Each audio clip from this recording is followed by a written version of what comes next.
Hey guys, welcome back to the channel. This is story about what if Naruto has Minato and Kushina sealed in him part 1. Before I start, please do support for more amazing content and comments for part 2.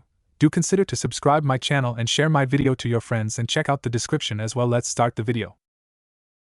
Minato stepped in front of Kushina and glared at the man behind the mask. Something about him seemed so familiar, but at the same time, he was nothing like Minato had ever seen. Fourth Hokage Minato, the man began. Step away from the Jinchuriki. If you don't, this child's life will end in 1 minute. How did he get past the barrier? Minato wondered. Who is this guy? Just then, Kushina cried out in pain as her seal, which was practically open, stretched a little further open and the Ninetales began to force its way out. Kushina! Minato thought, turning back to her. The seal is still. Get away from the Jinchuriki. The man ordered, drawing a kunai and holding it to Minato's son's throat. Don't you care about your son? Please wait. Minato begged, holding his hand up. Please calm down. Speak for yourself, the man sneered. I'm as calm as can be. The man suddenly hurled Naruto skyward and Kushina screamed. The man leapt at Naruto, thrusting his kunai, but Minato teleported to Naruto, then the ceiling, rescuing him from the man. I must hand it to the yellow flash, the man commended. But how about this? He made the seal of confrontation as he landed, and several explosive tags on Naruto's blanket caught fire, about to explode. Kushina screamed again, but Minato had already reacted. He teleported to his and Kushina's house, throwing the blanket off just before leaping out through the front door seconds before the tags exploded, destroying the house. Too close, Minato sighed, then winced and looked down at his ankle to see a chunk of wood sticking out of it. He pulled it out and threw it into the air, being gone by the time it fell. He appeared in his second house, setting Naruto in his crib, then teleporting to Kushina just in time to pick her up and teleport out of the way of the Ninetales' hand, landing in a treetop a ways away. I must say, the man commented. You're as quick as your nickname. But you are too late. Minato, Kushina struggled to say, barely able to make a sound. Is Naruto safe? He's fine, Minato smiled. Don't worry. Good, Kushina smiled. Minato, you must stop that man and the Ninetales. He's heading for the Leaf Village. Minato looked back at the man, then teleported to Naruto and set Kushina beside their son. Why? Kushina asked weakly. Never mind that, Minato ordered. Just stay with Naruto for now. Kushina held Naruto close to herself, and Minato retrieved his cloak from the closet and pulled it on. I'll be right back, Minato promised before teleporting away. He landed on top of his face on the Hokage monument, but saw that the Ninetales had already laid waste to a massive section of the village.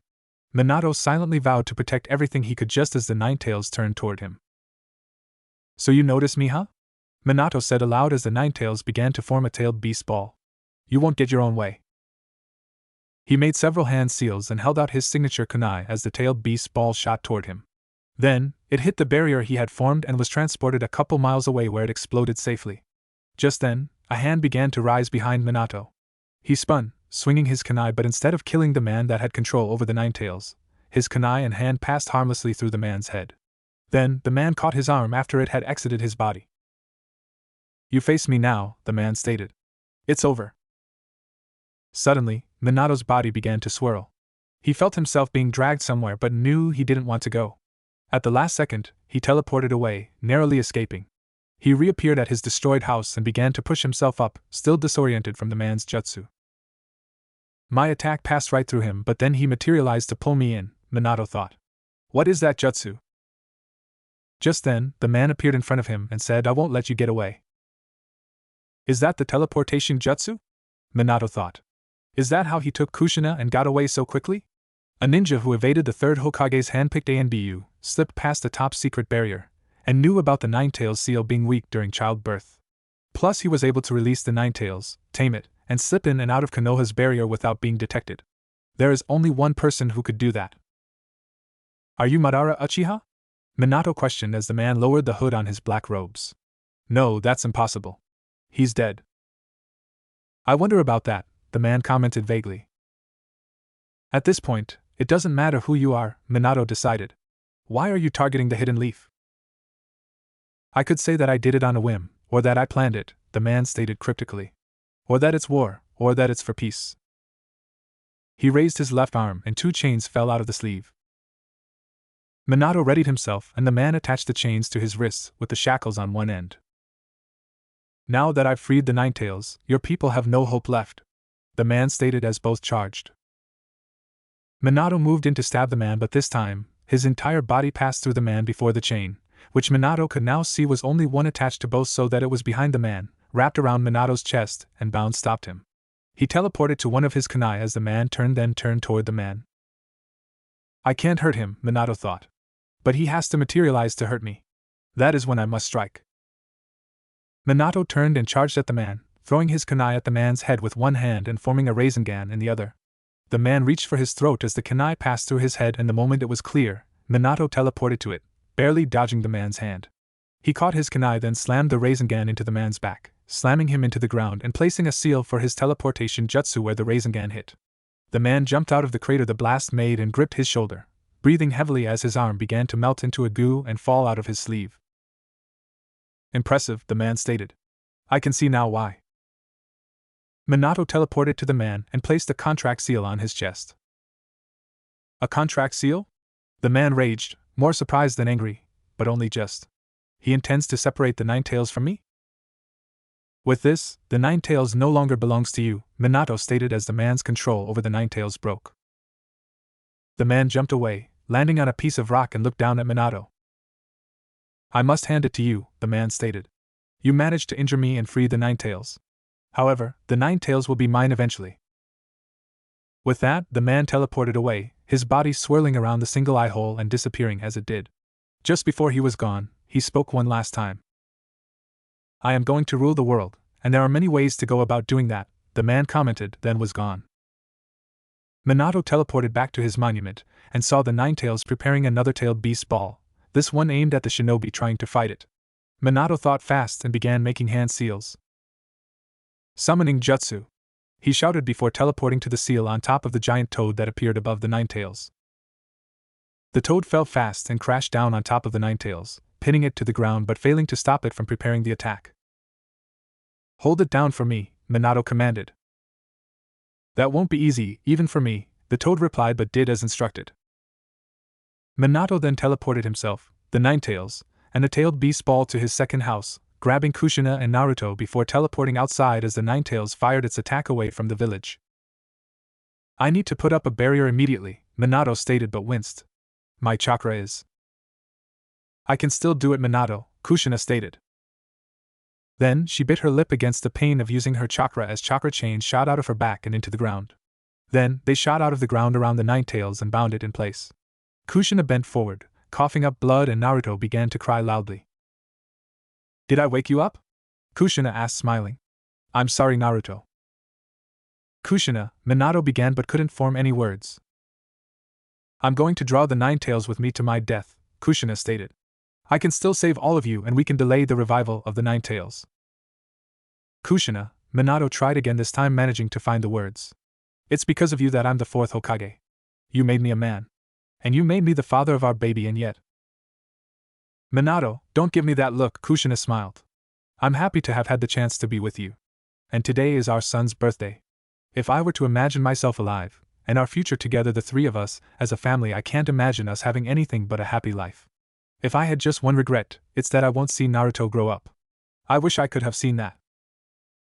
You don't need to die with the Ninetales, Minato said, deciding on how to end the Ninetales' attack.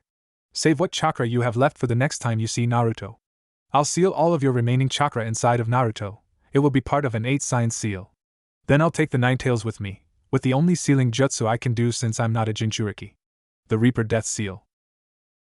But the person that uses that seal, Kushina trailed off, knowing that he already knew the cost of the jutsu. One more thing, Minato began. I can only seal half of the Ninetales. It's impossible to seal something that powerful fully. It's also strategically unwise. If you seal the entire thing and you die, there will be no Jinchuriki for him, and it will upset the balance of power between the tailed beasts. I will seal half of it with me forever. As for the other half, I will seal it inside Naruto with the 8-sign seal. I know what you want to say. But remember what Master Jiraiya said about the world upheaval and the calamities that would follow. I learned 2 things today. First is that the man in the mask that attacked you today is a harbinger of disaster. And the one who will stop him is this child. This infant whose godfather is Master Jiraiya. He will open up the future as a Jinchuriki. I don't know why, but I'm convinced of this. Just as Minato placed Naruto down to begin the jutsu, the third Hokage arrived and stopped him. Don't, the third Hokage commanded. You intend to seal half of the Nine Tails inside the boy and drag the other half along with you while also sealing Kushina's remaining chakra inside Naruto's seal, do you not? How did you? Minato began but stopped and pulled away. I have to do this. No you don't, the third Hokage stated. Allow me to use the jutsu while you command the Shinigami. I will seal the Nine Tails inside Naruto and myself. I will also have the Shinigami save Kushina using the lives it has collected over the years. You will be able to raise your son together with your wife and be a family, as you should be. Minato began wanting to refuse but decided that, for once, the selfish option was truly the best option. All right. And thank you? The third Hokage nodded and began making hand seals before clapping. Reaper Death Seal. The third Hokage shouted as the spectral entity that was the Shinigami formed behind him, visible only to himself and Minato, and the latter only because the third Hokage wished it so. Stop! Kushina shouted. Please! He's our son, please don't put such a terrible burden on him. He can handle it, Minato assured her. He'll have the both of us. And he is your son, after all. The Shinigami suddenly thrust its left hand down through the third Hokage's chest, also putting it through the chakra silhouette of him that had formed before the Shinigami with its arms out to its sides. The arm extended from the third Hokage's chest, tearing a round hole in his shirt, then stopping. Minato willed it to retrieve the Nine Tails chakra and it shot forward, latching on instantly at the demon fox's left foreleg. Seal! The third Hokage shouted. The Nine Tails roared in pain as half of its chakra was pulled out of it and toward the third Hokage, being sealed inside him and leaving an 8-sign seal in the hole where the Shinigami's arm had been. All right, Minato stated, placing his hand on the ground and summoning an altar. Next is Naruto. He set his son on the altar and returned to the third Hokage, who nodded to him to show he was ready. Just then, some of the chains, which now hung loosely off of the now smaller Nine Tails, fell to the ground as Kushina began to cough up more blood. The Nine Tails roared in rage and swung at Naruto, meaning to kill him with one of his claws, but just before he could, the third Hokage jumped in the way and the claw pierced his stomach, stopping just short of Naruto when it embedded itself in the adamantine staff the third had used to get the Nine Tails out of the hidden leaf. Damn, the third Hokage groaned but smiled. That was close. He looked over at Kushina and Minato, both of which he had tripped to keep from doing the exact same thing. Sorry about that, the third Hokage smiled. Couldn't have you making this plan pointless. Now, shall we finish? I'm almost out of time. Do it, Minato nodded, standing. 8-sign seal. The third Hokage said as the Shinigami extended its arm from his chest once again, this time dragging what was left of the Nine Tails chakra into Naruto's stomach where the seal formed, trapping the Nine Tails. All right. Now for Kushina. Minato, take care of the hidden leaf. And tell Asuma to hurry up and give me a grandchild. I will, Minato smiled. Thank you again, Lord Third. You're welcome, my friend, the third Hokage smiled. Release. The Shinigami drew the dagger it had clamped in its mouth and in one movement cut its stomach open, the same wound opening on the third Hokage. Then, the Shinigami reached through the third Hokage's chest one last time, its arms stretching around and pulling chakra out of its stomach and passing it into Kushina. The chakra fused with her own, rather than being sealed inside her, and she was healed instantly. Then, the Shinigami's arm retracted from the third Hokage and its knife severed the link between the third Hokage and his chakra. The chakra flew into the Shinigami's mouth and the Shinigami faded. Then, the third Hokage fell forward. Minato caught him and set him down gently before helping his wife up. The two of them then walked over to their son and smiled. I'm sorry, Naruto, Minato smiled. But it looks like you're stuck with us. Time skip 8 years. Minato pushed his seat back, standing and looking at the ANBU that had entered his office seriously. What news? Minato questioned, and the ANBU knelt. The bandits are massing on the border, the ANBU reported seriously. They eliminated 2/3 of our scouting force. They had inside information. They knew what we were planning. I see, Minato sighed, sitting back down. Please summon Hamura Mitokado and Koharu Yuditane.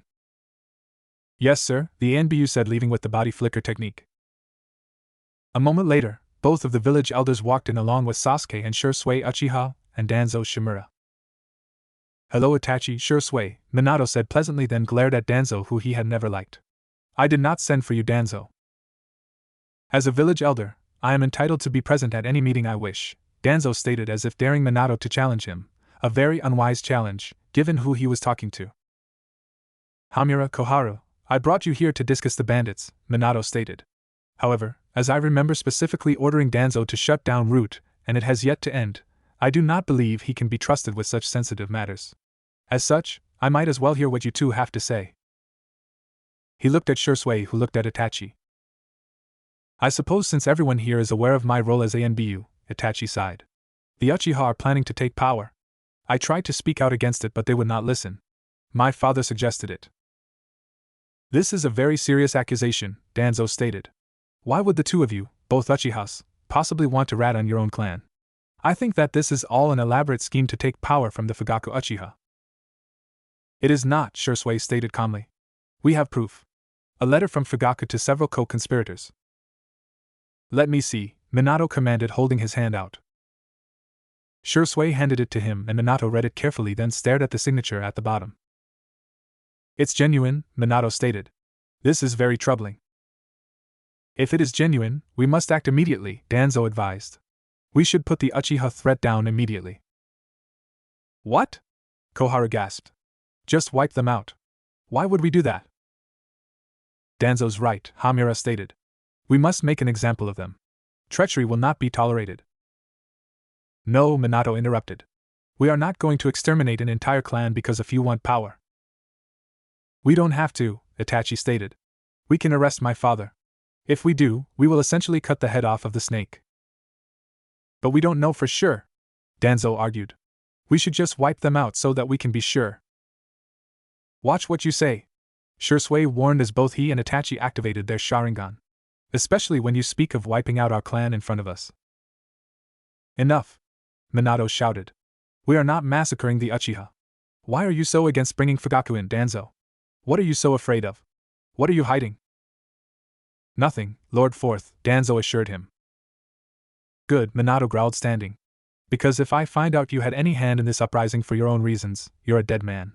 Do you understand? You had better pray Fugaku doesn't implicate you. Dismissed. But. Dismissed. Minato interrupted and Danzo bowed and left, and Minato waited for a moment before turning back to the Uchiha. Itachi, shadow him, carefully. I don't trust him. Itachi bowed and left with the body flicker technique, and Minato turned to Shursui. Shursui, get Kakashi into his A&B uniform and have him help you arrest Fugaku and the other names implicated by this letter, Minato ordered. Take them all to torture and interrogation. Start with Fugaku. Something tells me Danzo didn't leave to tend a garden. Shursui bowed and took the letter, then also left. Lastly, Minato turned to Hamura and Koharu. As for you two, Minato began. Never invite yourself to a private meeting. Now, the bandits had inside information on our movements. That means that someone at our last meeting on how to deal with them was a traitor. That would mean either you two or Danzo.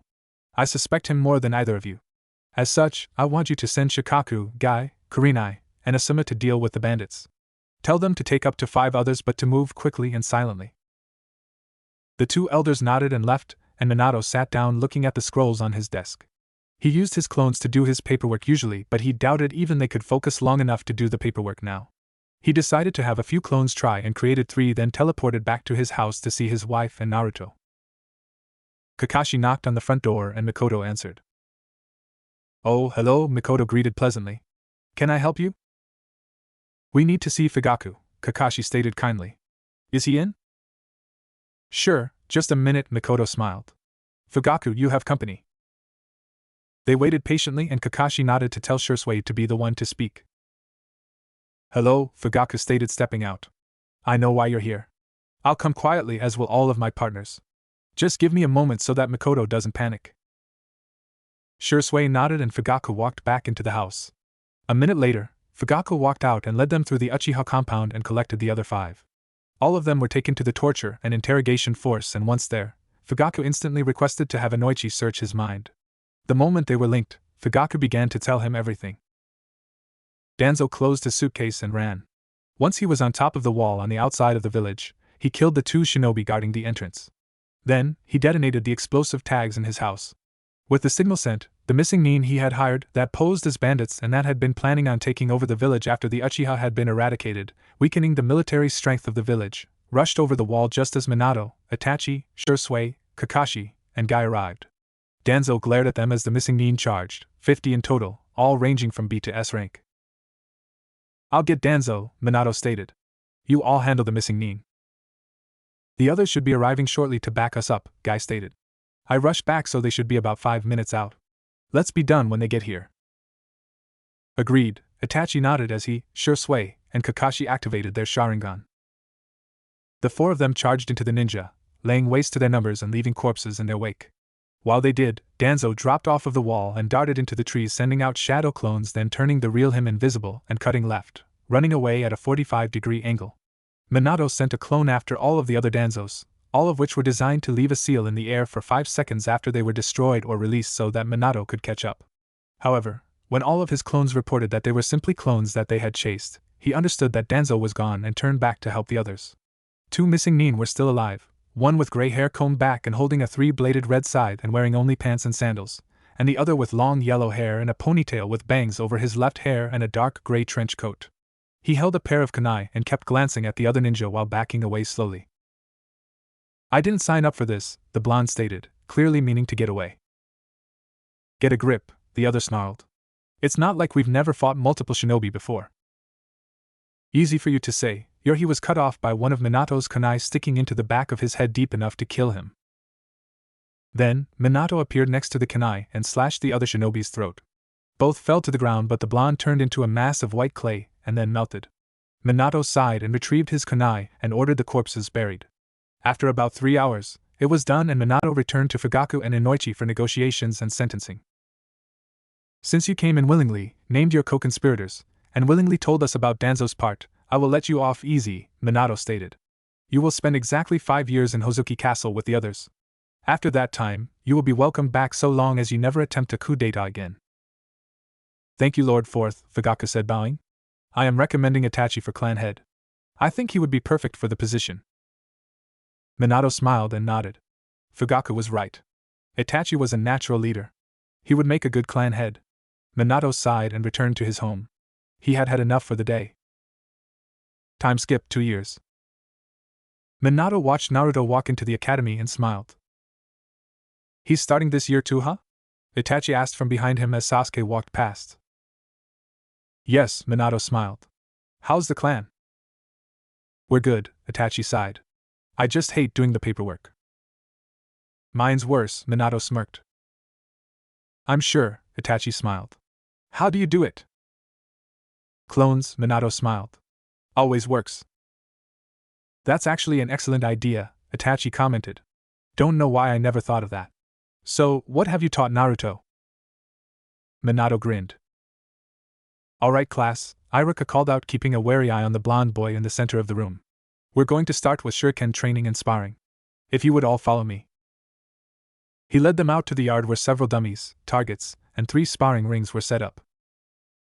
First up, Sasuke Uchiha, Iruka said over his students. Please throw these 20 shuriken at the dummy. Sasuke took them and threw them all, hitting the dummy in the face, throat, and over the heart. Excellent, Iruka commended. Now, Naruto Uzumaki. Please throw these kunai at the target. Naruto took all 20 and threw them all at the same time. When they finished, they formed 2 angry eyes with one for a slit pupil in each, and a mouth with sharp teeth grinning. The kunai were thrown so perfectly that when Iruka removed the kunai, the face was still visible in the marks. Good, Iruka grumbled. Now, the 2 of you will spar. Watch carefully, class. They both walked into the ring and Sasuke smirked. Whatever the others say, that was impressive, Sasuke stated. But why that face? I had enough, Naruto shrugged. Why not? Sasuke swung a punch at Naruto, who ducked under it, then stood with an uppercut.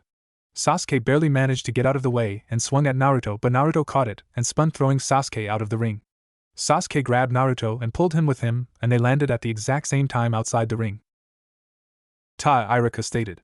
Not bad. Now, up next is Sakura Haruno and Ino Yamanaka. Hey Naruto, Sasuke called, catching up to him after school. Where'd you learn to fight? My mom and dad taught me, mostly my dad since my mom is more of a brawler, Naruto stated. But my dad's fighting style also relies heavily on his teleportation jutsu, so I'm not very good. I'd say you're pretty skilled, Sasuke stated. If you want, I can ask Itachi if he can teach you taijutsu if you want. Or you could have Guy teach you. Is he that guy that's always wearing green and shouting about youth? Naruto questioned. Yeah, Sasuke smirked. Then no way, Naruto smirked. I'll stick to having your brother teach me, if he agrees. Sasuke nodded then grinned. I'm going to beat you next time, Sasuke smirked. Next time it's a jutsu fight. You're on, Naruto smirked. I bet I'll graduate before you. No way, Sasuke laughed. I'll graduate years before you. They continued to argue as they walked toward their houses before finally parting ways. Time skipped 2 years. Listen up, the shinobi shouted. I'm only going to say this once. Congratulations on graduating from the academy, but you all have a very long way to go. Even before you go on your first mission, you will be assigned to teams led by a jonin. These jonin will decide whether or not to allow you to stay or fail you. If you fail, you will be put through the academy again.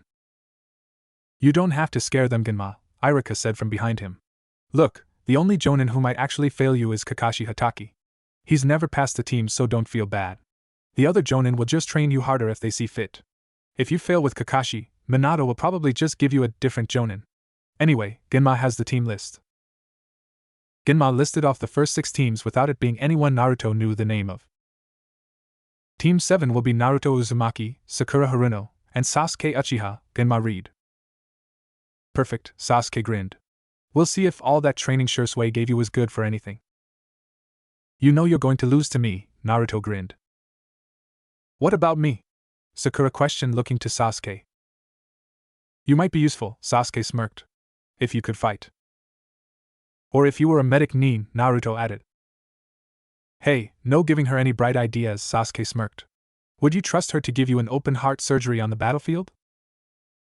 Good point, Naruto smirked. Can we continue? Genma questioned. By all means, Naruto grinned, waving his hand. Genma rolled his eyes and looked back at the list. Team 8 will be Kiba Inuzuka, Shino Aburame, and Hinata Hyuga, Genma read. Why am I stuck with the creep? Kiba complained. Hinata I can deal with, but why him? You should be more careful what you say, Shino stated.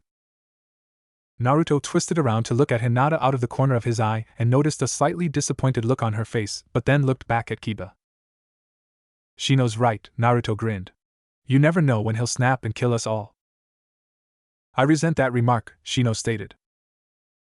The last team, Genma shouted over them to get their attention, will be Choji Akimichi, Shikamaru Nara, and Ino Yamanaka. What a drag, Shikamaru sighed. Cheer up, Shikamaru, Choji suggested. It can't be that bad. Maybe we'll be paid with food. Can I be traded with Sakura? Ino pleaded. No, Genma stated flatly. Now, each of the teams will be given a location to meet your captains at. Your captain's name will also be on your paper. You will be expected to meet them there in 1 hour. They all left and collected their papers and met outside. You've got to be kidding, Naruto sighed. What? Sakura questioned. We're meeting him in the classroom we just left, Naruto stated. Damn, Sasuke groaned. All right. Who is it? You want the truth, or do you want me to sugarcoat it? Naruto smirked. Truth, Sasuke stated. Sugar-coated, Sakura answered. Sugar-coated, it doesn't say, Naruto smirked. In truth, it says Kakashi Hatake? We're fucked, Sasuke groaned. Come on, Naruto sighed.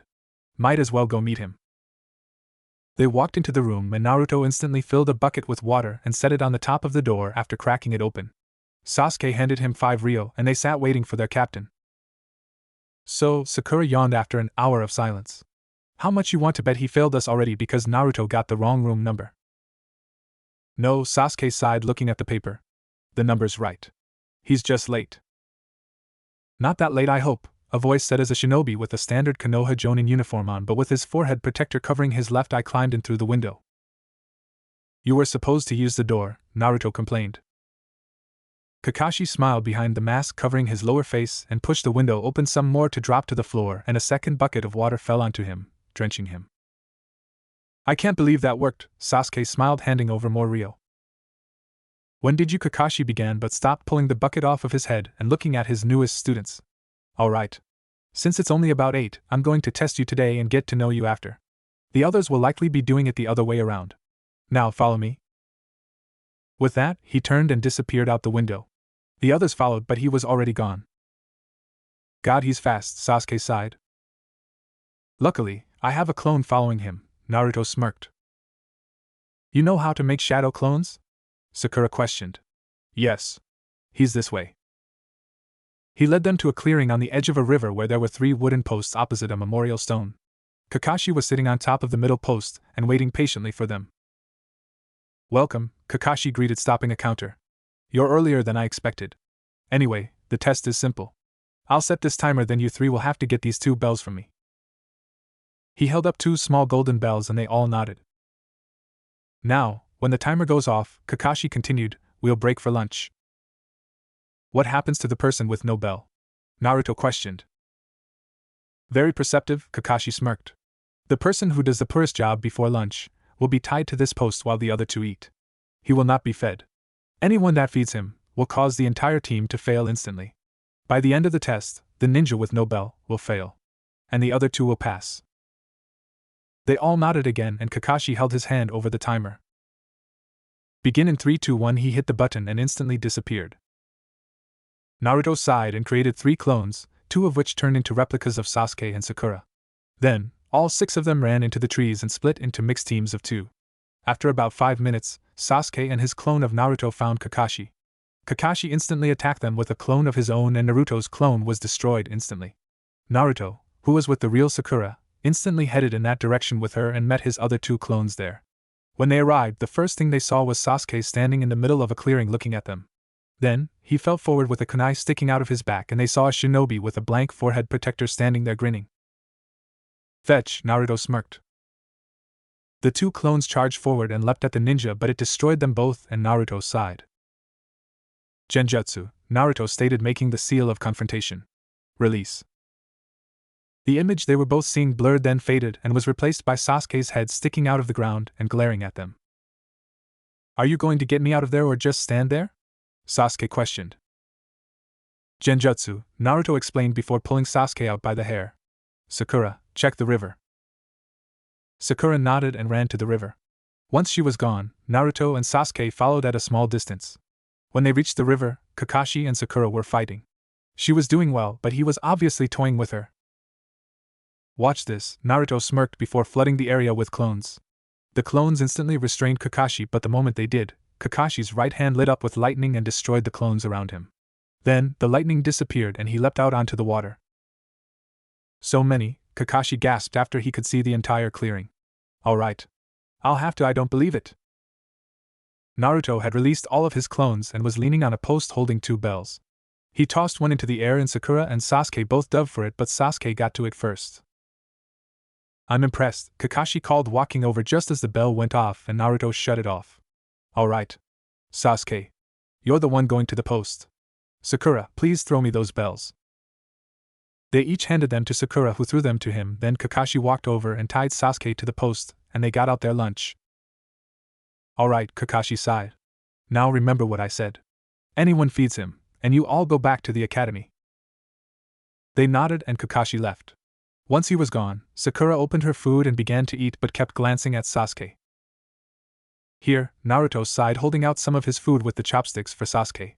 You need to be able to fight. You may not need food as often as I do thanks to a certain disability. But you still need to eat.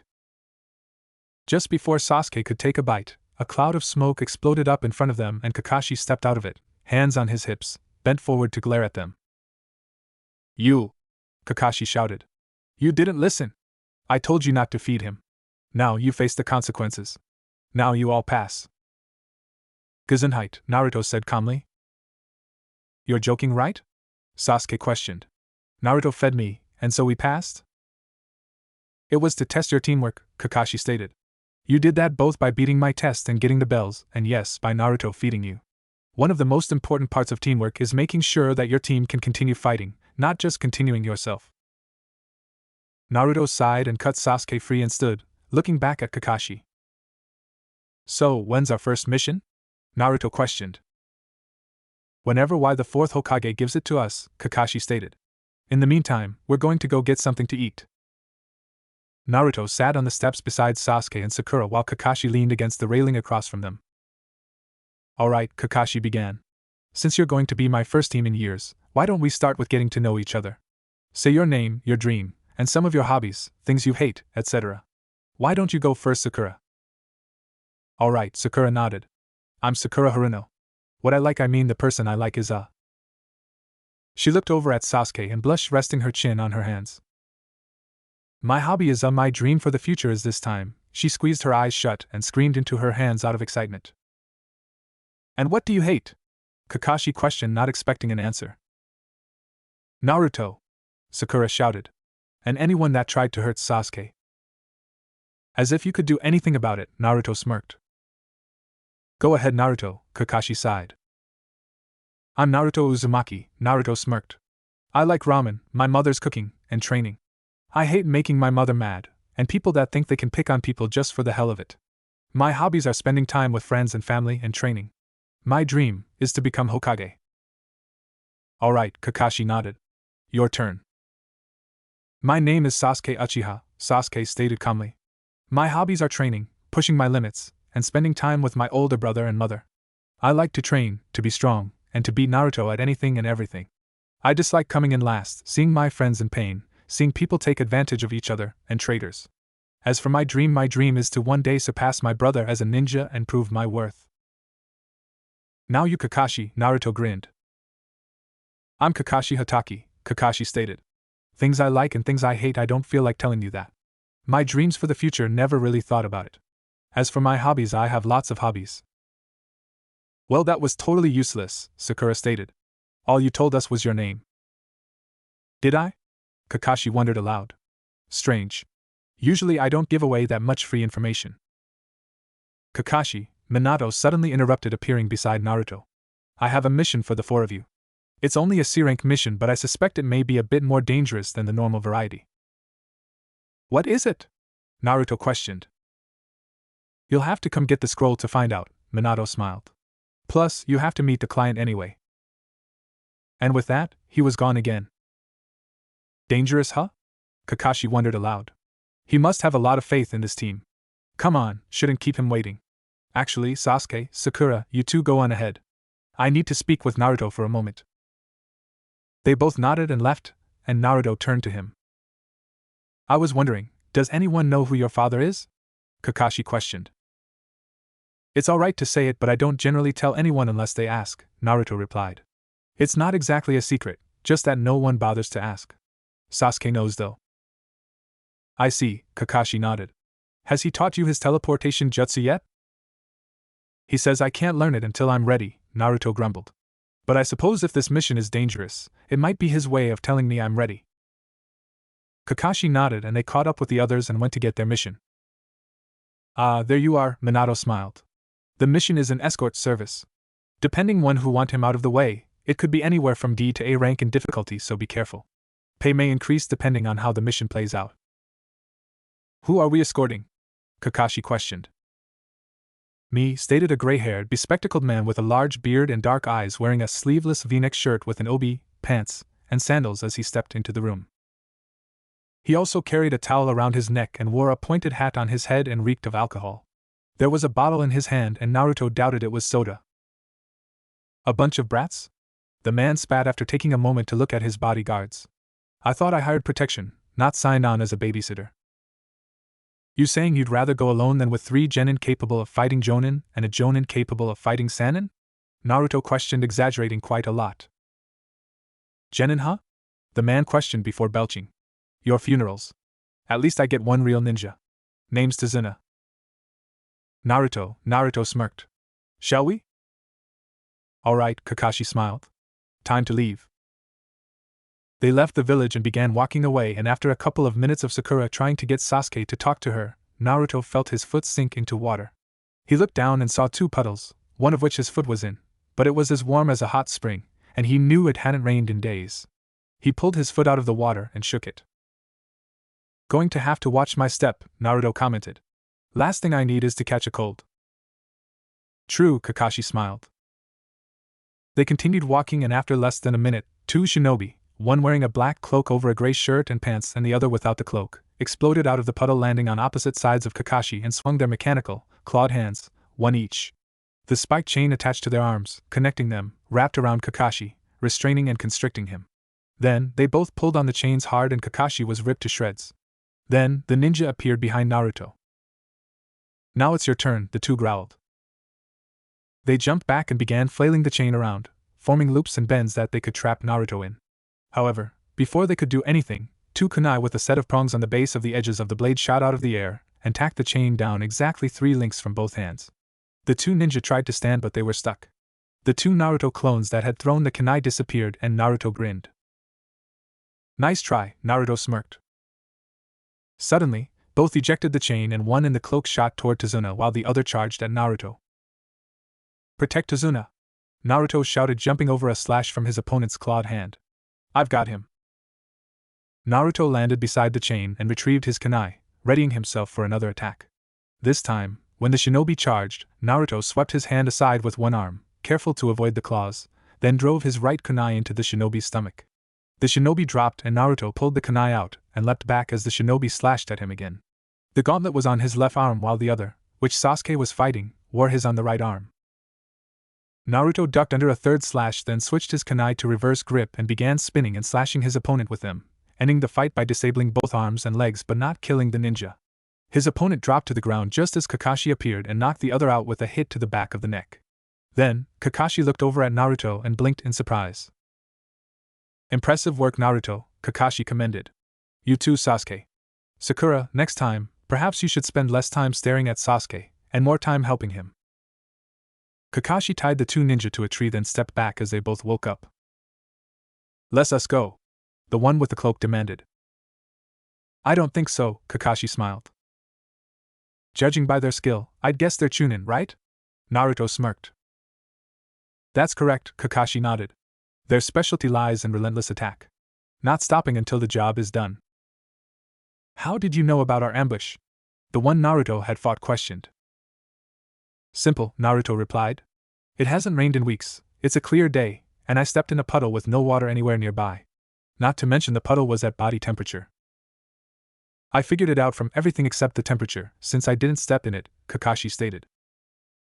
"If that's true, why did you leave it for the genin to fight them?" Tazuna questioned. "Simple," Kakashi stated. "If I had taken them out early, I wouldn't have learned anything.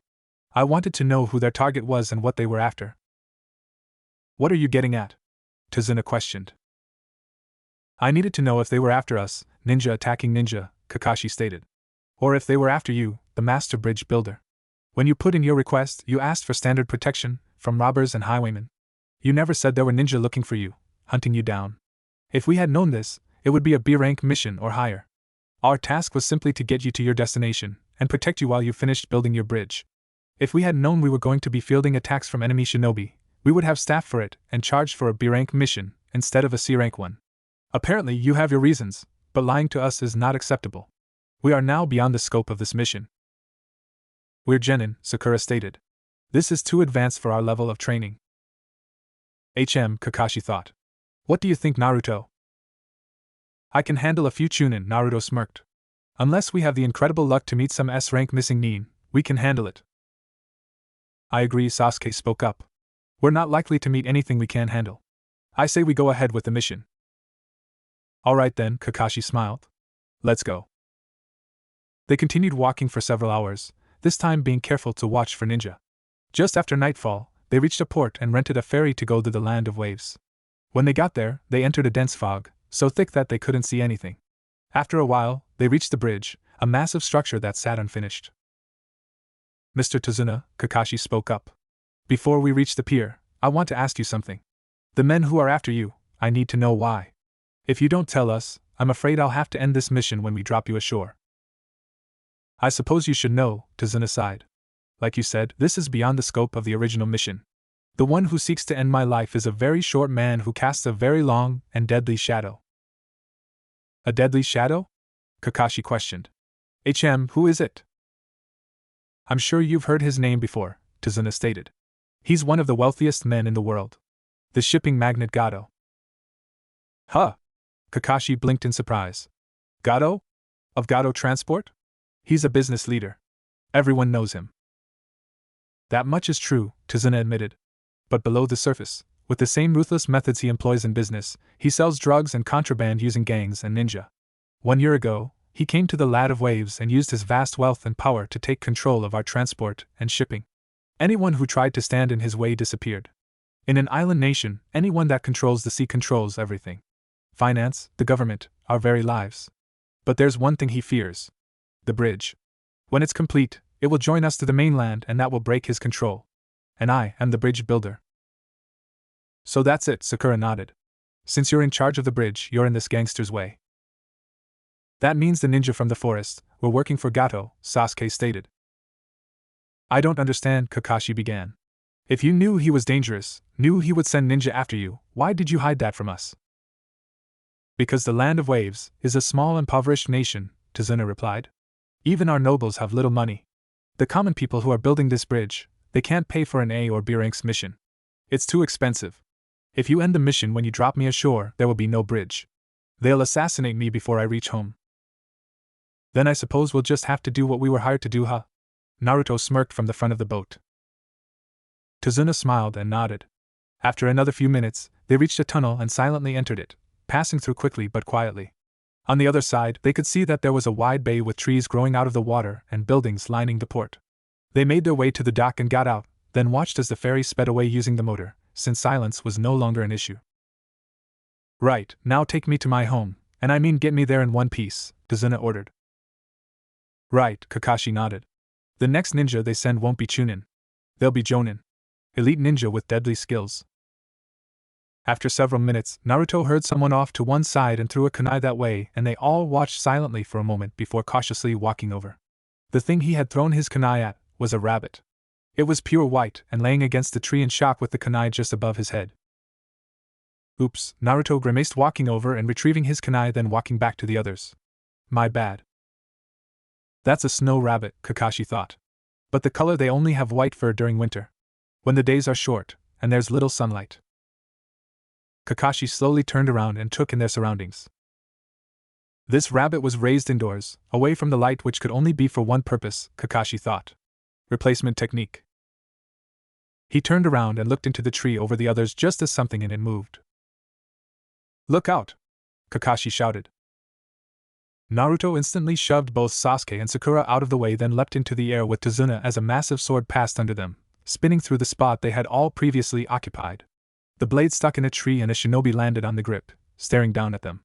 He wore gray pants, camouflage forearm and leg warmers over black sandals, had pale skin, no shirt, bandages around his neck and over the bottom of his face, had his forehead protector sideways so that it was on the side of his head and crooked, and had a harness running diagonally up his chest then around his neck to hold his sword. That must be, Kakashi thought, then looked at his team. Well, if it isn't Zabuza Momochi, rogue ninja from the village hidden in the mist, Kakashi greeted, stepping forward. Rogue ninja, huh? Naruto thought. This ought to be interesting. Stay back, you three, Kakashi ordered. He's in a whole other league from the others. If he's our opponent, I'll need this. He reached for his forehead protector and pulled it up off of his left eye, revealing a red iris with 3 black tomo evenly spaced around it, and an old scar running down through his eye, likely why his eye was different. Kakashi of the Sharingan eye, Zabuza snarled. Did I get that right?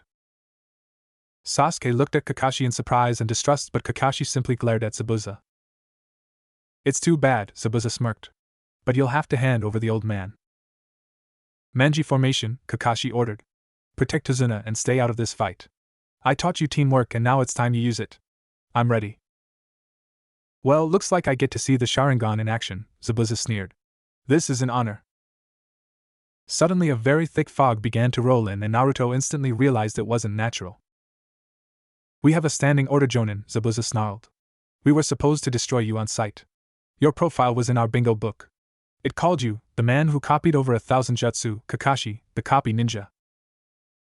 Looks like our captain's famous, Naruto grinned. Enough talking, Zabuza decided. I have to exterminate the old man, now.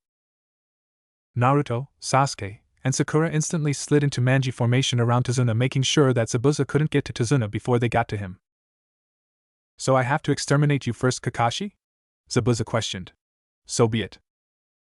He dropped down, grabbing his sword and kicking off the tree, taking the sword with him, then vanishing. They all looked around, but Naruto saw him first. Won the water! Naruto warned. Zabuza was standing atop the water with his right hand a seal of confrontation in front of him, and the other hand in the same seal over his head. He's building up a huge amount of chakra, Kakashi thought, readying himself. Ninja art, hidden mist jutsu. Zabuza growled before vanishing again as the fog thickened considerably. He vanished, Sakura gasped. Sensei? He'll come after me first, Kakashi stated. But who is he? Sakura questioned. Zabuza Momochi, Kakashi stated. The ex-leader of the Hidden Mist Assassination Unit. He's a master of the silent killing technique. As the name suggests, without sound or warning of any kind. It's so fast you pass from this life without realizing that it happened. The Sharingan cannot fully neutralize it, so don't lower your guard. Well, if we fail, we only lose our lives. How can you say that? Sakura questioned. This is some mist, Naruto commented. The land of waves is surrounded by ocean, Tazuna stated. The swirling mists are ever present. Sensei, Sakura suddenly called as the mist was too thick to see him anymore. 8 points, Zabuza's voice said, drifting out of the mist. What's that? Sakura gasped. Larynx, spine, lungs, liver, jugular, subclavian artery, kidneys, heart, Zabuza listed. Now, which will be my kill point? After another tense moment, Kakashi formed a hand seal and sent his chakra out in a pulse that pushed the mist away, clearing their view. What an intense thirst for blood, Sasuke thought. One shallow breath, one tiny movement of the eye, is enough to bring on instant death. If it goes on like this, I'll go insane. A clash of two jonin intent to kill. I've never felt anything so chilling. It's as if my own life is being choked off. He gripped his kunai with both hands so tightly that it shook and his knuckles turned white. Sasuke, Kakashi called. Calm down. I'll protect you with my life. All of you. I will not allow my comrades to die. Trust me. I wouldn't be so sure, Zabuza sneered, suddenly appearing directly in the center of Naruto, Sakura, and Sasuke. It's over. Kakashi leapt at Zabuza, shoving the others out of the way. Kakashi drove his kunai into Zabuza's chest, but all that poured out was water. Then, the real Zabuza appeared behind Kakashi. Behind you! Naruto shouted. Die! Zabuza shouted, swinging at Kakashi. The sword tore through Kakashi, bisecting him. Then, Kakashi also turned into water. The water clone jutsu, Zabuza snarled. It can't be. Even in the mist he was able to copy my jutsu. Suddenly Kakashi appeared behind him with his kunai to his throat. Now it's over, Kakashi stated. Alright. Naruto cheered, but Zabuza simply laughed. Finished? Zabuza smirked.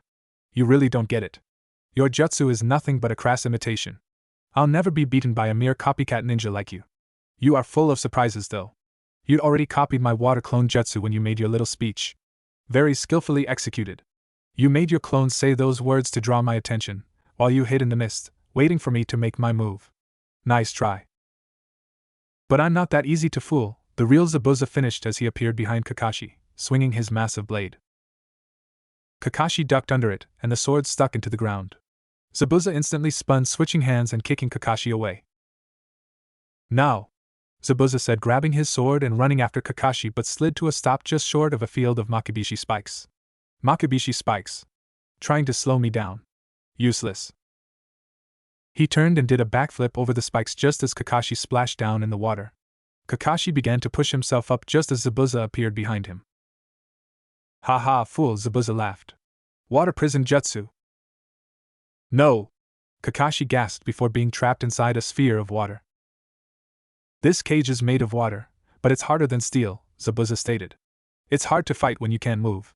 I'll finish you off later. But first, your little friends need to be eliminated. Water clone jutsu. A clone of Zabuza formed in front of Naruto and the others and laughed. You think wearing a headband makes you a ninja? Zabuza questioned. When you've hovered between life and death so many times that it doesn't faze you, you may be called a ninja. When you've become so deadly that your profile has been entered into my bingo book, then you may have earned the title ninja. But to call upstarts like you ninja is a joke. And with that, he reformed the mist and vanished. Damn this mist, Naruto growled seconds before Zabuza's knee collided with his face. His forehead protector sailed away and he crashed down hard. You're just brats, Zabuza stated, stomping on Naruto's forehead protector. Naruto! Sakura shouted. Listen! Kakashi shouted. Get the bridge builder and run. You can't win this fight. He's using all his power to keep me in this prison, so he can only fight you with his water clone, but his clone can't go far from his real body. If you get away from him, he can't follow. Now run. We've got to do it, Sasuke suddenly said after a moment. He charged at the clone, hurling shuriken, but the clone slashed them out of the air easily. Sasuke leapt into the air and moved to smash his fists into Zabuza's clone, but he easily caught Sasuke by the throat. Then, he turned, throwing Sasuke away. Naruto took his turn, charging forward and leaping at Zabuza, but instead of attack, he curled into a ball as Zabuza kicked him. Then, he landed on his feet in front of Sasuke. Ready? Naruto smirked, lifting the headband he had grabbed when Zabuza had kicked him and putting it back on his head. What are you doing? Kakashi shouted. This fight was over the moment I got caught. I told you to run, now do it. Your mission isn't to show how brave you are, it's to save the bridge builder. Bridge builder? Naruto questioned, looking at Tazuna. We run, he tracks us, Tazuna stated plainly. We need to end it here. You don't get it, Zabuza sneered. Long ago, there was a graduation exam at my village. In order to graduate, you had to massacre your entire class.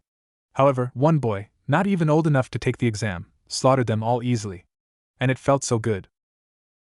Suddenly he was beside them and smashed Sasuke away, then smashed down on his stomach before resting his foot on his chest and reaching for his sword. Don't even think about it, Naruto shouted, created a dozen shadow clones. Oh, shadow clones, Zabuza smirked. And there's quite a few of them. The Narutos all leapt into the air, attacking Zabuza kunai first, and he blocked them all with his sword, then spun, throwing them off of himself and slashing a few. When Naruto hit and began sliding, he opened his backpack and pulled out a Fuma shuriken. I'm not giving up, I've still got this. Naruto grinned, throwing it. Sasuke! He caught it and spun, unfolding it and holding it in front of himself. Demon Wind Shuriken, Windmill of Shadows, Sasuke said, glaring at Zabuza. A shuriken? Zabuza scoffed. You'll never touch me with that. Sasuke leapt into the air, hurling the shuriken past the clone at the real Zabuza. So, you passed my clone and aimed for my real body? Smart, Zabuza snarled before catching the shuriken. But not smart enough. Suddenly a second shuriken appeared on the edge of his vision, heading straight toward him. A second shuriken in the shadow of the first, Zabuza growled. Shadow shuriken jutsu, typical. At the last second, Zabuza leapt over the shuriken, allowing it to sail past him. I told you a shuriken can't touch me, Zabuza shouted. Suddenly, the second shuriken was covered in smoke before a kunai sailed out of it, and the smoke cleared to reveal a Naruto clone. Zabuza dodged the kunai, ripping his hand free of the water prison jutsu in the process, and the water crashed down, leaving Kakashi free again. Zabuza moved to throw the shuriken at Naruto, but he disappeared in a puff of smoke seconds before Kakashi kicked Zabuza away, taking the shuriken and throwing it to the sand in front of Sasuke. I'll take it from here, Kakashi stated. Excellent plan, by the way. I'm impressed. I got distracted and lost my grip on my jutsu, Zabuza stated. Don't flatter yourself, Kakashi sneered. You were forced to let go. Outsmarted by a couple kids. We'll see, Zabuza sneered before beginning to make hand seals. Kakashi instantly copied him, keeping up perfectly and chanting the seal names in unison with him. Finally, they both finished and two dragons made out of water began to rise. Water Dragon Jutsu! They both shouted. The two dragons began to fight, water crashing down all around the two fighters as they continued their battle, Zabuza with his sword and Kakashi with a kunai. Finally they leapt away, pushing off each other's weapons and landing one the water at a distance. Then, they circled each other once before stopping and taking the exact same pose, the one Zabuza used to form the hidden mist jutsu and a water clone at the same time. He's not just following, he's predicting, Tazuna pointed out. He moves the exact same way at the exact same time. How?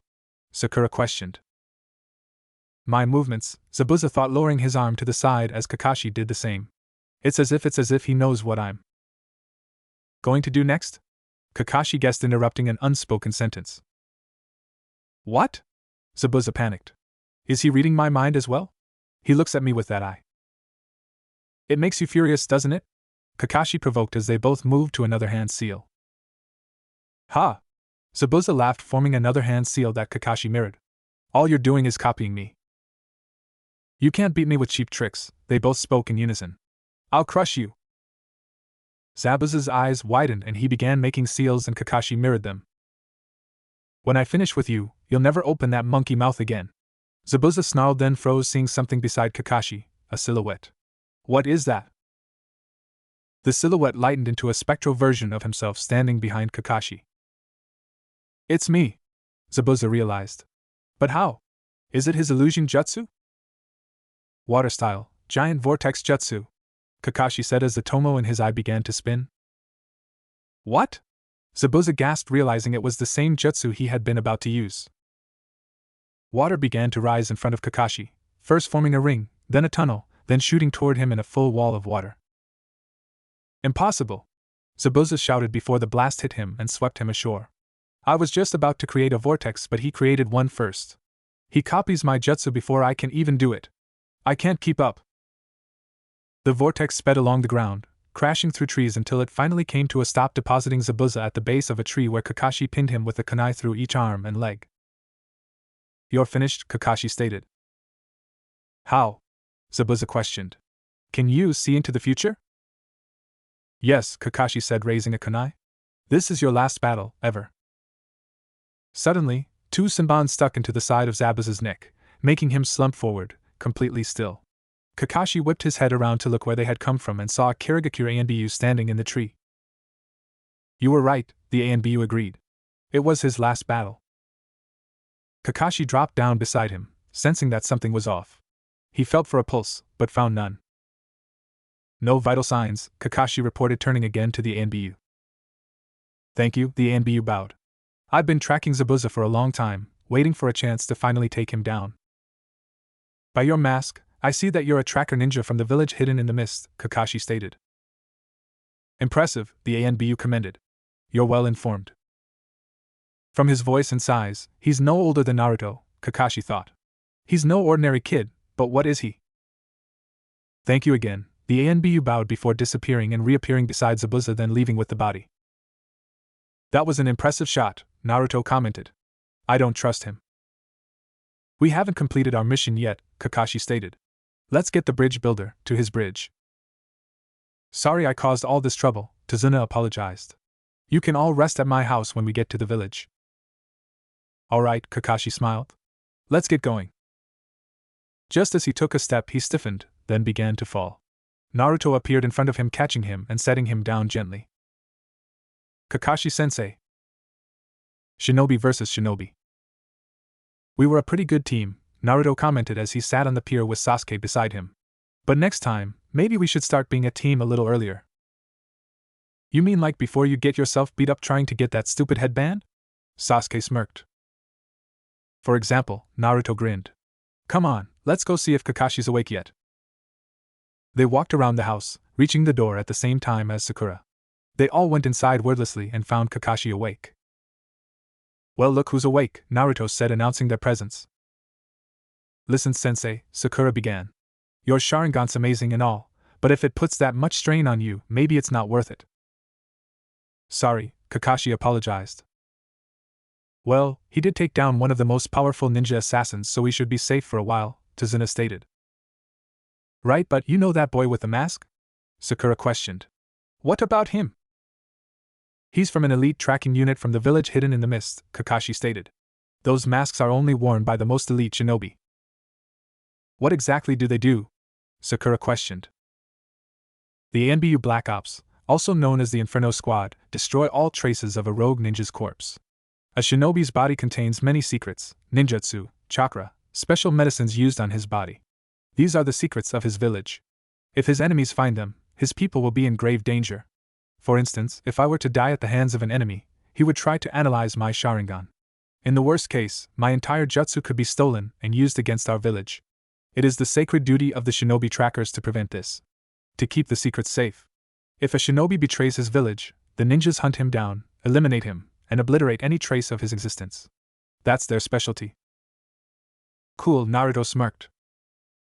You should rest, Tazuna's daughter, Tsunami stated. Alright, Kakashi sighed. We'll be outside if you need anything, Naruto informed him, then left with the others. Once outside, he turned to the others, completely serious. Do you feel it too? Naruto questioned. You mean a sense of foreboding as if Zabuza wasn't truly killed? Sasuke questioned. Yes. So does Kakashi. But the tracker ninja got him? Sakura stated. There's no way he's still alive, right? Maybe the kid wasn't really an ANBU, Naruto suggested. My dad once told me about certain points in the body that can put you into a state of death, without killing you. We should be careful, Sasuke decided. If we're right, we'll see Zabuza again. And I'm going to tear that kid apart, Naruto stated. Don't know why, but he makes me mad. My dad told me about Tracker Ninja. Supposedly they deal with their target's bodies immediately, on the spot. Is that really important? Sakura questioned. Look at it this way, what did the Tracker Ninja do with Zabuza's body? Naruto questioned. We don't know, Sasuke answered. He took it away. Exactly, Naruto stated. If my dad was right, he should have dealt with it exactly where it was. What was used to take him down? Throwing needles, Sasuke realized. That brat hit a pressure point and knocked him out. Zabuza's still alive, Naruto stated. Kakashi's probably decided the same thing by now. What do we do? Sakura questioned. I'm going to train you, Kakashi answered, stepping out of the door. Up and about already? Naruto questioned. Yes, Kakashi smiled. But not up for showing you anything. Then we'll have to wait, won't we? Naruto smirked. We'll start training when you're ready. Fine, Kakashi sighed. Alright, training starts now, Kakashi stated. First, a test of knowledge. What happens when a shinobi uses up all of their chakra? You die, Naruto stated. What are we doing for training? Well, you need to know how to combine the correct chakra types exactly right every time, Kakashi stated. Otherwise the jutsu won't work right. To learn this, you're going to climb a tree. Let me guess, no hands, Naruto smirked. That's right, Kakashi smiled, walking toward a tree, then up the side, crutches and all. Allow me to explain how this helps. Climbing a tree requires a subtle mix of physical and spiritual chakra focused on a very precise point. The bottoms of your feet. This spot is among the hardest to focus energy at, and is a difficult task for even advanced ninja. If you can master this, you can master any jutsu. Well, theoretically. The second point of this task is to learn to maintain your chakra levels. When in battle, it is harder for a ninja to control and maintain his chakra levels, a deadly mistake. To avoid this, maintaining chakra must become second nature, effortless. Here. He threw a kunai to each of them, and they all picked it up. Use the kunai to mark the highest point you can get to on the tree, Kakashi stated.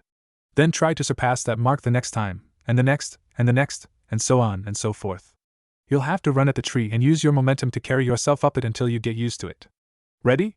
Begin! Sasuke and Sakura both took a moment to gather their chakra, then charged at the tree, sprinting up it. Sasuke made it a fair distance before his foot smashed the tree and he had to slash the tree before jumping off. Sakura, on the other hand, made it twice as far and sat down on a tree branch. Naruto snorted in amusement and calmly walked toward then up the tree effortlessly, then turning around and sitting on his feet with his back against the tree beside Sakura. What's wrong, Sasuke? Naruto questioned. Can't keep up? Without even forming a hand seal to help gather chakra, Kakashi thought. I'm impressed he is that skilled, even with his father being the fourth Hokage. So your parents taught you this technique already? Kakashi observed. I'm impressed. How's your water walking? Passable, barely, Naruto stated. I see, Kakashi nodded. For now, just stay there as long as you can. Sure, Naruto agreed. Over the next several hours, he watched as both Sakura and Sasuke tried to make it up the tree, but failed. Sakura was incredible at it, whereas Sasuke was trying too hard. Finally, Sakura ran out of energy and collapsed at the base of her tree, and Sasuke stopped to take a break, not even having made it halfway. Sakura eventually was sent to guard Tazuna while Kakashi went to rest and Naruto kept watch over Sasuke. Focus more on what you're doing than trying to get to the top, Naruto suggested after Sasuke fell before even reaching his last mark. Focus on the chakra in your feet. Sasuke growled in annoyance but did as instructed and shot past his last mark, making it as high as Naruto was before having to mark the tree. Much better, Naruto smiled. Now I want to see you get to the top by night, so let's pick up the pace. Finally Kakashi came to collect them for dinner, and they returned to the house. Sasuke ate as fast as he could to regain his chakra, and Naruto only smirked, using the manners his mother had beaten into him so many times. Finally, while Tsunami was washing the dishes, Sakura noticed a picture on the wall with a corner torn out, removing someone. "Hey, why is this picture torn?" Sakura questioned. "It looks like someone was removed from it." Everyone fell silent, and Naruto had a guess at who it was. "It's my husband," Tsunami stated. "They used to call him a hero in this land," Tizuna stated. Suddenly Inari excused himself and left. "Inari, where are you going?" Tsunami called after him, then chased him. "I take it there's a story there," Kakashi guessed. "He wasn't Inari's real father, he came into our family later," Tizuna began. "He brought so much happiness. He and Inari were very close. In those days, Inari used to laugh all the time, but then he clamped his jaw and clenched his fists. All that changed the day it happened," Tizuna continued. "He came to our island about 3 years ago. Then, Gato showed up," Tizuna explained after telling them how Inari's father arrived, saved Inari, and became a hero. Kaiza was the only person to stand up to him. And for that, he was beaten, his arms were broken, and then they publicly executed him. Since then, Inari stopped believing. We all did. "I'm going to train," Sasuke stated. "I'm coming with you," Naruto smirked. "Someone's got to carry your ass back here after you fail." By the end of the next 2 days, Sasuke had made it to the very top of the tree and could focus his chakra without the seal. Naruto carried him home due to him being out of chakra, and when they arrived, the others had dinner waiting. They ate, then went to bed. The next morning, they left heading for the bridge, but when they arrived, the workers were all either unconscious or dead. They didn't have time to figure it out before the mist began to appear. Seconds after it appeared, 4 Zabuza clones appeared around the group. Sasuke instantly destroyed all 4 and they fell away as water, and Naruto smirked, as did Sasuke. "Looks like you have a rival, Haku," Zabuza observed. "Seems like it," Haku agreed. "Do it," Zabuza ordered. Haku began spinning and approaching Sasuke, then began to attack him. They watched as he and Haku began to fight, Sasuke using a pair of kunai and Haku with a pair of saban. Sasuke kept up with Haku perfectly, and they both struggled to gain the upper hand. "We want the bridge builder, not you," Haku stated. "If you back down, I won't have to kill you." "Save it," Sasuke sneered. "You're making a mistake," Haku warned. "You won't be able to keep up with my speed. I've gained 2 key advantages." "What's that?" Sasuke questioned. "First," Haku began, "we're surrounded by water. Second, I've blocked one of your hands. Therefore, you only have 1 free hand to defend yourself." Haku began to form one-handed hand seals, and Sasuke stared in shock. "Secret jutsu, 1,000 needles of death," Haku said as the water around them rose and formed thousands of needles. The needles shot at Sasuke as Sasuke began focusing his chakra. When they were about to hit, Haku leapt back and Sasuke jumped, stepping off of one to get extra height, then hurled several shuriken at Haku. Then, he landed and dashed around behind Haku. "You're not as fast as you thought," Sasuke smirked. "From now on, you'll be the one defending against my attacks." They both jumped away from each other, then spun forward again and swung at each other. Sasuke managed to drive his fist into Haku's stomach while tossing his kunai to his other hand, then threw it at Haku's head. When he dodged it, Sasuke kicked him back to Zabuza. "You made a mistake insulting these kids," Kakashi informed him. "Sasuke and Naruto are our 2 best young fighters, and Sakura is our best young mind." "Hehe, Haku, if we keep going like this, we'll be the victims instead of them," Zabuza stated. "Get on with it." "Right," Haku nodded as visible blue streams of chakra began floating off of him. "I'm sorry it's come to this." "The air's so cold," Sasuke breathed. Suddenly ice began to form in the air behind him. He spun around just as the ice formed a mirror, and more began to form around him. "Secret jutsu," Haku said as still more formed. "Crystal ice mirrors." The mirrors formed 2 rings, the upper ring tilted to form a sort of dome. Then, Haku walked into the back of one, joining with it, and becoming a 2-dimensional image in the mirror. Then, was reflected on all of the mirrors, making it impossible to tell which he was actually in.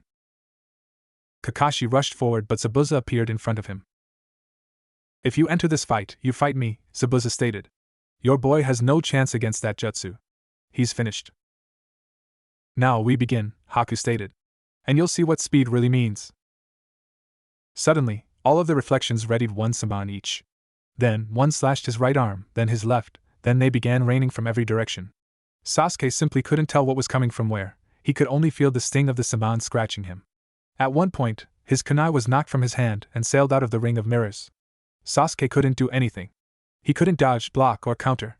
He could only cower and try to protect his vital points.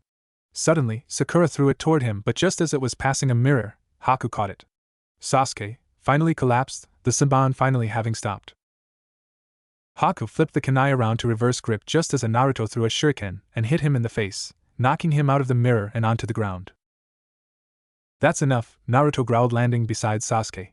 You face me now. You got in a lucky shot, and yet you think you can match me? Haku questioned. It's a strong possibility, Naruto smirked, then spun and threw a kunai through a mirror, breaking it. They're not indestructible.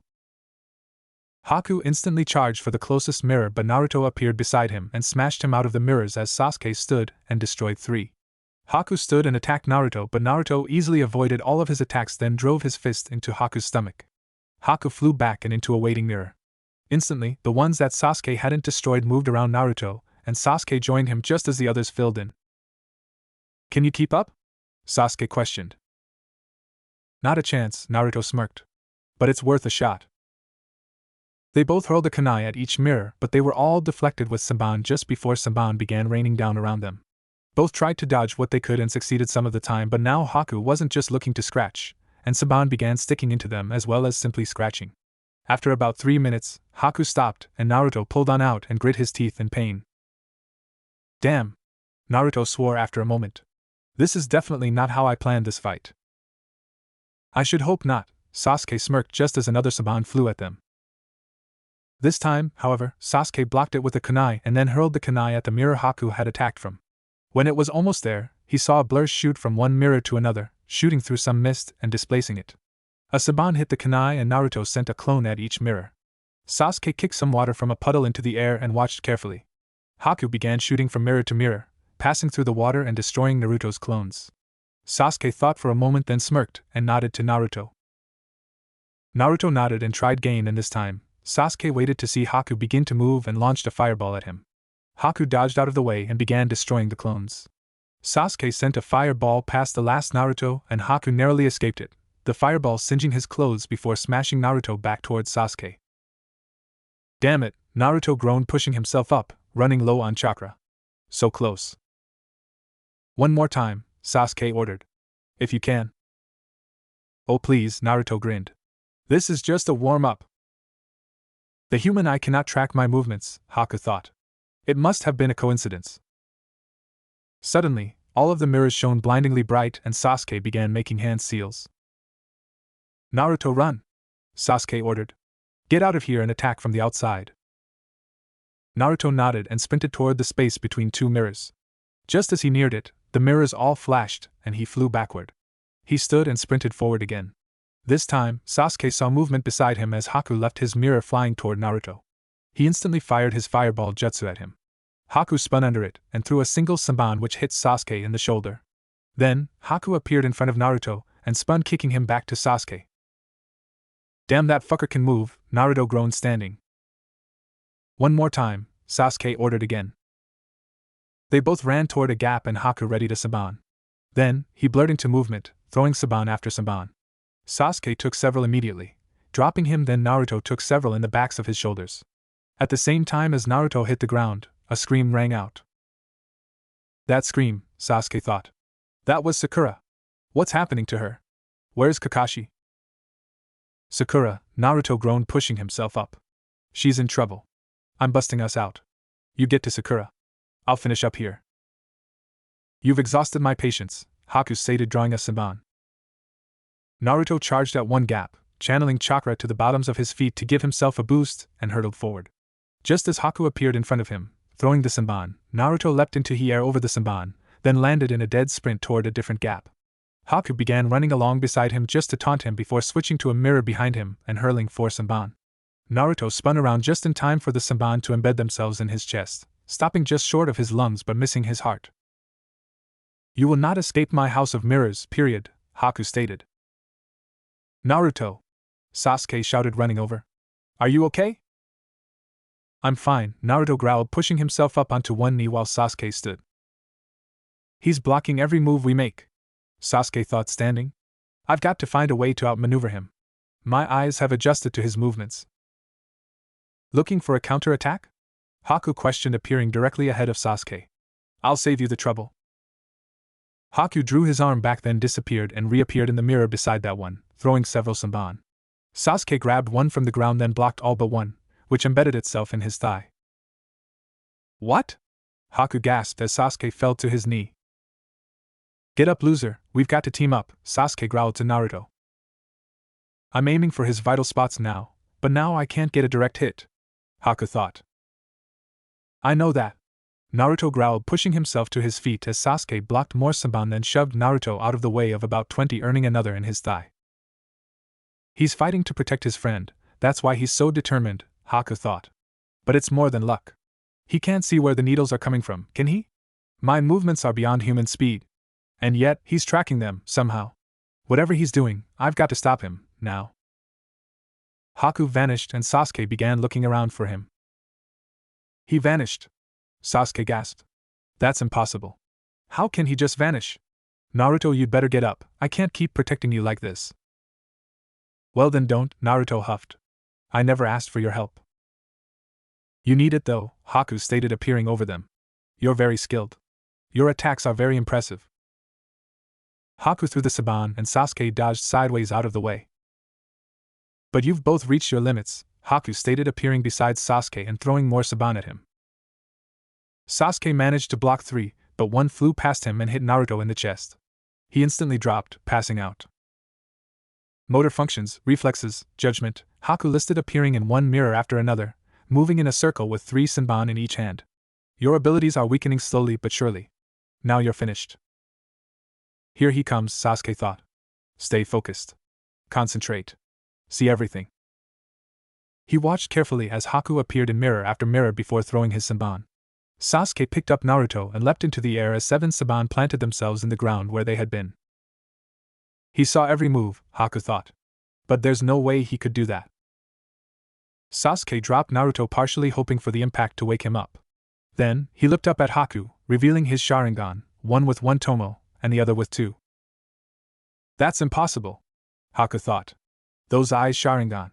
Yorso, he too has a Kekkai Genkai. Interesting. Even though it's not complete, to uncover such a power in the midst of a lethal attack is quite a feat. And because of that, I won't be able to fight much longer. My jutsu uses an incredible amount of chakra. But his movements also take chakra. The longer we fight, the more he'll use the Sharingan to perceive my movements. I can't beat him with a direct attack. I'll have to throw him off guard by attacking his partner. Haku left his mirror, blurring toward Naruto. Sasuke charged forward, arriving just in time to kick Haku away just as Haku drove several Senbon into his abdomen. About a second later, Naruto began to stir, seeing Sasuke in front of him and Haku on the ground unconscious. You always get in the way, Naruto, Sasuke struggled to say. It never fails. Is it over? Naruto questioned, trying to push himself up but freezing when he saw the blood below Sasuke. You should see the look on your face, Sasuke grinned back at him. You look like a total loser. You saved me? Naruto blinked in surprise. Why? I don't know, I just did, Sasuke replied as memories played through his head. I hated you. Then why? Naruto questioned, standing. It doesn't make any sense. Why did you protect me? Sasuke only chuckled and Naruto growled in frustration. I didn't ask for this. Naruto shouted, curling his hands into fists. I didn't ask you to save me. I saw you in danger and my body reacted, Sasuke stated.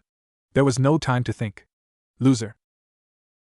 With that, Sasuke fell backward and Naruto barely caught him, the needles in Sasuke's back stabbing into his leg. Sasuke! Naruto gasped.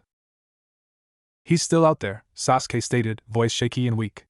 I swore I would kill him. Naruto, don't let your dream die. Then, Sasuke fell limp as Haku stood. He found a strength he never knew, Haku stated. To protect someone he cared for, he rushed in to save you, even though he knew it was a trap. He was a true ninja, worthy of honor. Is this the first time you've seen a friend die in battle? This is part of what it means to be a ninja. Haku stepped back into his mirror and vanished again. Shut up! Naruto growled, setting Sasuke down after lifting the needles out of his leg. I hated you too, Sasuke. And yet.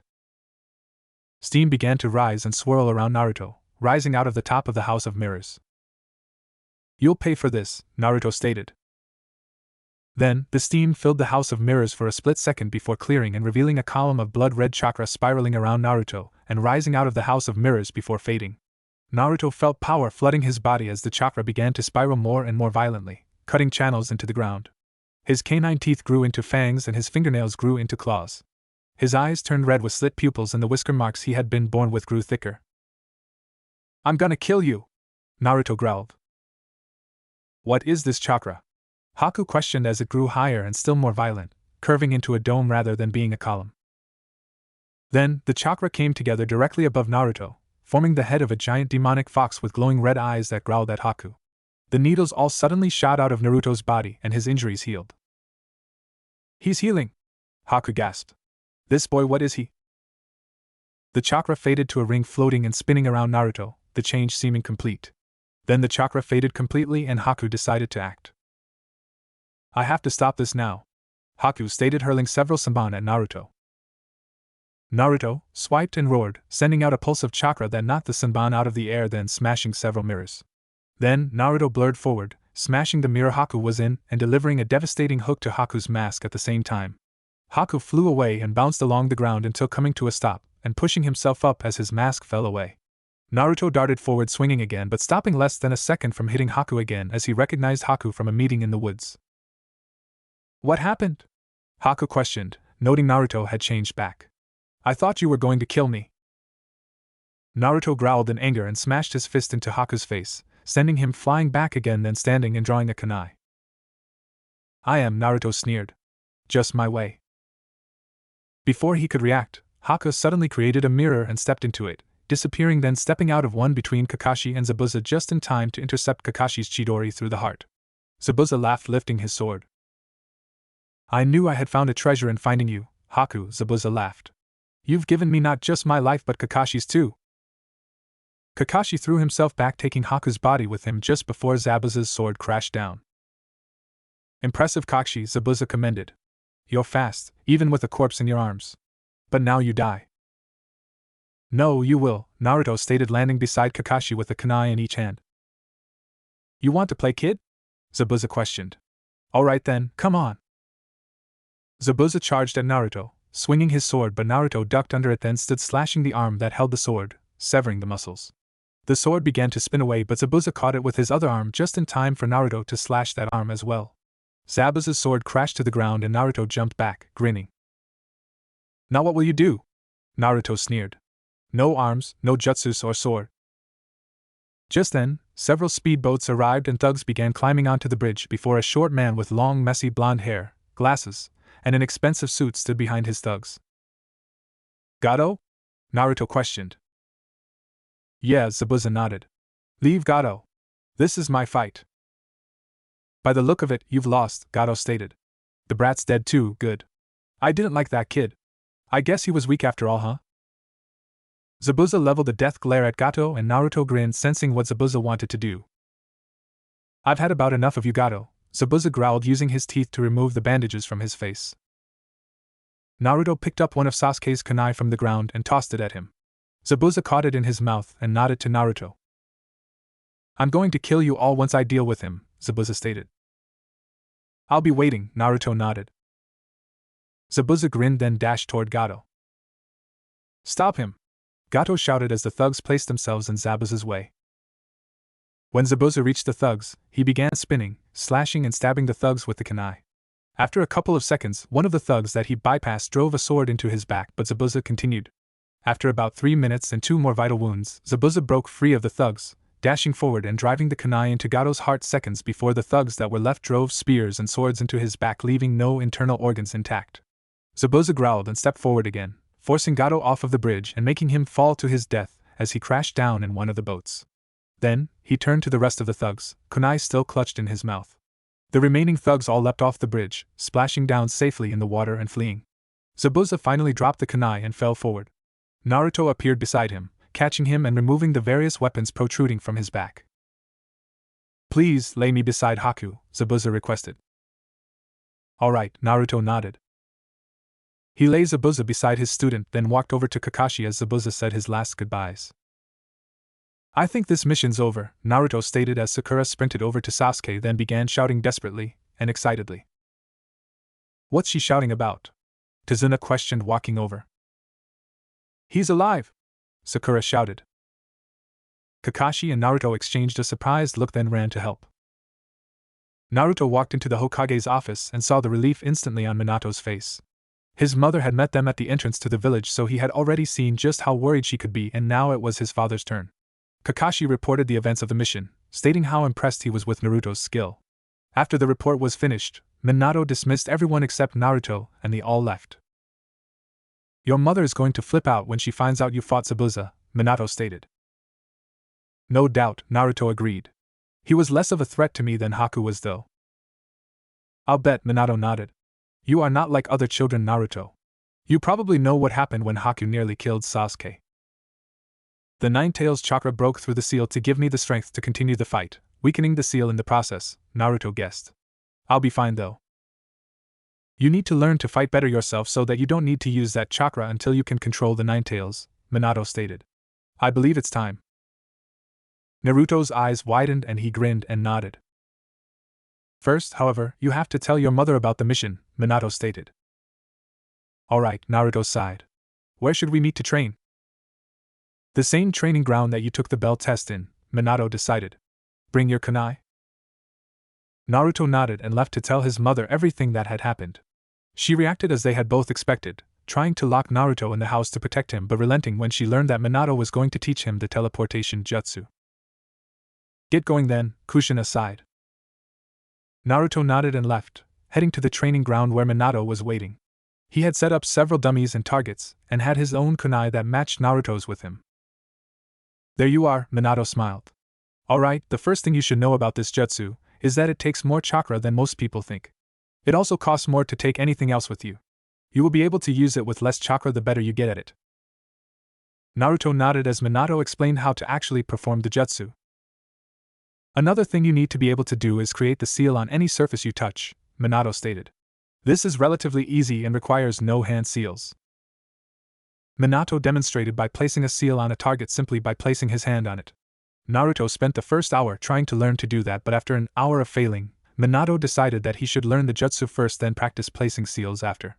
Minato summed up how to do the jutsu again, and then demonstrated, throwing a kunai to the ground beside one of the dummies, then moved to it, and rested his arm on the dummy's shoulder. Now you try, Minato stated. Naruto threw his own kunai, then followed his father's instructions to get to the seal and suddenly was over the kunai. However, he lost his balance and orientation and stumbled, falling to the ground. Minato laughed but helped him up and smiled. That was great, Minato stated. I expected you to have to try a few times to be able to do it. Now work on keeping your balance. Naruto nodded and threw another kunai, then teleported to it. He stayed on his feet a bit longer but then fell. He stood and tried again. After about a half hour, he was able to do it without losing his balance. Good, Minato smiled. Now, there is a range limit to this jutsu. For me it's about a mile, so for you, it will likely be a few hundred feet. It will increase as you improve at using it. Naruto nodded and continued to practice using the jutsu. Minato was shocked at how fast he picked it up but smiled. After a while, Naruto practiced attacking as he arrived at his new spot. After a few hours, he was low on chakra, so he instead practiced placing seals. After another 2 hours, he was able to place the seals relatively easily. Good, Minato sighed finally, as it grew dark. How about we go get something to eat? Tomorrow I'll teach you to change your chakra nature and form. Naruto smiled and nodded, and they headed back home just as Kushina finished setting the table. There you are, Kushina smiled. How'd it go? Naruto sighed and adopted a depressed face. I failed miserably, Naruto moped, walking past his chair and placing a seal on it as he did. That jutsu's hard. Kushina smiled sympathetically and nodded, and Naruto and Minato walked to the bathroom and washed their hands, then both grinned and teleported to their chairs, arriving at the same time just as Kushina was about to sit down. You liar! Kushina laughed. Well, at least you can avoid dying now. I'm also going to teach him the Rasengan, Minato stated. I think he'll do very well at it. Kushina nodded and they ate as Minato and Kushina talked about how their days went. When they were done, Naruto went to bed so that he would be rested for training the next day. Naruto sat on top of the post as Minato rummaged through his things for the paper that would somehow tell them what chakra nature Naruto had. Kakashi, who had been released from the hospital, finally sighed and pulled out 3 pieces, handing one to Naruto and the other to Minato, and Minato just rubbed the back of his head as Naruto sometimes did and thanked him. Alright, Minato began. All you have to do is channel your chakra into it. If you have lightning type, it will crumble. If you have earth type, it will crumble. Fire type will make it burn. Water will make it get wet. And wind type will make it split in half. Kakashi and Minato demonstrated, Kakashi's crumpling and Minato's splitting down the middle. Naruto channeled his own in and it also split. Minato smiled and took the pieces of paper. Good, Minato smiled. Now create a few clones so that you can learn Rasengan. Kakashi can teach you change of chakra form, and the other can train with the teleportation jutsu. Naruto created 2 clones and Kakashi walked away with one as the other threw one kunai, then stuck another at his feet and began to teleport between the 2 seals, moving the one he teleported to further away each time to test his range. After about 30 minutes, he reached his max at just under half a mile. He released his jutsu and disappeared. Alright, Minato applauded as Naruto managed to break the rubber ball Minato had given him. Now you need to keep it contained. Then you can make it this. Minato held his hand out and formed a Rasengan in it the size of his head. Eventually you'll learn to make them bigger too, but for now, just stick with trying to make one. When complete, they should do this, Minato stated, turning toward a tree as it shrunk to a small ball, then smashed it into a tree. It didn't explode as Kushina had always said it did, but left a small crater with a spiral track around the outside. Naruto nodded and tried to form one of his own. After a moment, it looked about the same as Minato's had, but when he smashed it into the tree, it exploded and left 2 craters, one inside the other. It also burned Naruto's hand and he groaned and shook his hand. That was close, Minato sighed. Keep trying. Just then, Kakashi told Naruto's other clone to release its jutsu since he had taught it all he could for the time being. I think we should try to teach Naruto to fight and have him practice the Rasengan later, Kakashi suggested, walking over. Clone brawl style. Alright, how? Minato nodded. We create clones and he tries to kill as many as possible before being overwhelmed, Kakashi suggested. I'll use clones too, Naruto suggested. That way you don't need to hold back. But no teleporting, Dad. Minato grinned and nodded, and he and Kakashi created 50 clones each and Naruto created one. The clones surrounded Naruto's clone and then began attacking him. Naruto's clone instantly leapt over them, creating a Rasengan as best he could and blasting a group of clones with it to clear a landing spot, then began spinning into action, fighting the clones that were attacking him with everything from kunai to swords, to arrows, to bows and arrows. He avoided the projectiles and began to destroy clones, taking the weapons they dropped. He took a pair of kunai after a moment, and began destroying clones left and right. After killing about 20, however, a Kakashi drove a sword through its heart. The clone disappeared and Kakashi and Minato replenished their own clone count. Naruto created another clone and this time Minato and Kakashi gave him some room. They began to rush forward, a massive line of clones, and Naruto's clone rushed to meet them. He kicked a Kakashi clone, sending it crashing through the clones, and chased it, avoiding and redirecting attacks every now and then. Finally he reached an area where a large number of clones had disappeared, allowing him a wide circle to fight in.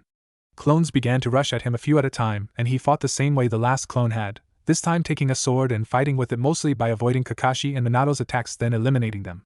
Minato and Kakashi shared a surprised look at his potential with a sword, then created another 100 clones each, which joined the rest of the clones and surged toward Naruto's clone. The clone's sword suddenly broke, the blade spinning into the air. The clone drove the hilt with the remaining inch of the blade into one of Kakashi's clones' hearts, then leapt into the air, kicking the blade at one of Minato's clones, and killing it, then flipping over and creating a Rasengan as a Minato below him created the same thing.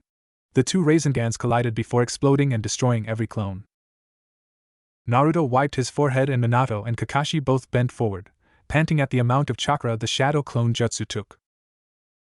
Want to get lunch? Naruto suggested. Minato nodded, then grinned at Naruto. Where did you learn to use a sword? Minato questioned. Naruto shrugged and Minato and Kakashi laughed.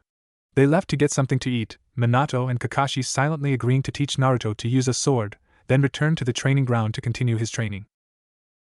Alright Naruto, Minato sighed, not particularly excited about making more clones. We're going to continue, but this time, your clone is going to have a sword to use until he is destroyed. Here. Minato tossed Naruto a katana and Naruto caught it, then created his clone who had its own sword. If your clone sword breaks, he can take a weapon from our clones, Minato stated. Shall we, Kakashi? Kakashi nodded and they both created 100 clones who instantly charged at Naruto's clone. Naruto's clone did the same and began tearing into Minato and Kakashi's clones, struggling to find room to fight and having to block several attacks at once the entire time. Finally, he created a Rasengan and smashed it into a Kakashi clone, destroying about 15 clones and clearing a space. The rest of the clones charged and Naruto began avoiding and blocking attacks while killing clones. A Kakashi threw a kunai just past Naruto with a paper bomb and Naruto leapt away from it, creating another Rasengan and obliterating a group of clones that had moved to catch him with their swords. Minato realized that Naruto's Rasengans were now nearly perfect and a couple of his clones created Rasengans as several Kakashi and Minato clones charged forward with swords, distracting Naruto from the Minatos with Rasengans. Naruto's clone destroyed several of the Kakashi and Minato clones, but the last blocked his attack and broke his sword and Naruto's clone stepped out of the way of the other clone's blade, then drove the hilt of his own into the clone's abdomen, taking the sword, then turning in time to move his head sideways out of the way of a Rasengan. He slashed the clone, then leapt as two Minatos passed below him, twisting and slamming their Rasengans together. Naruto's clone channeled chakra to his feet, then kicked off of his sword blade, leaping up into the air as the two Rasengans exploded, launching his sword up to him. Naruto's clone caught it, then looked down as the other four Minatos with Rasengan all leapt at him, Rasengans held out in front. Naruto rolled in midair, angling his body past them and shot back to the ground, landing in a roll and standing just as three Minatos crashed down around him, their Rasengan going off and destroying Naruto's clone and all three of them, leaving about 13 clones standing. Wow, Minato said, voicing his and Kakashi's shock at Naruto's clone's skill. Who taught you to fight again? Itachi, Naruto stated. He had me doing something similar to this, except his was a genjutsu, and when we did actually fight, his clones all had their Sharingan active. Explains how he got so good, Kakashi stated. If he can keep up with Itachi's Sharingan, let's try this. Kakashi's clones all pulled their forehead protectors up and Kakashi created 5 more who did the same. Minato made enough clones to match Kakashi's and they all formed 2 Rasengans each. Naruto created another clone, then grinned and made a second. One clone drew his sword and the other formed 2 of his own Rasengans. This isn't going to end with an intact field, Kakashi commented. I'll have it repaired, Minato promised. Now, shall we? Kakashi nodded and charged forward and Naruto's 2 clones did the same.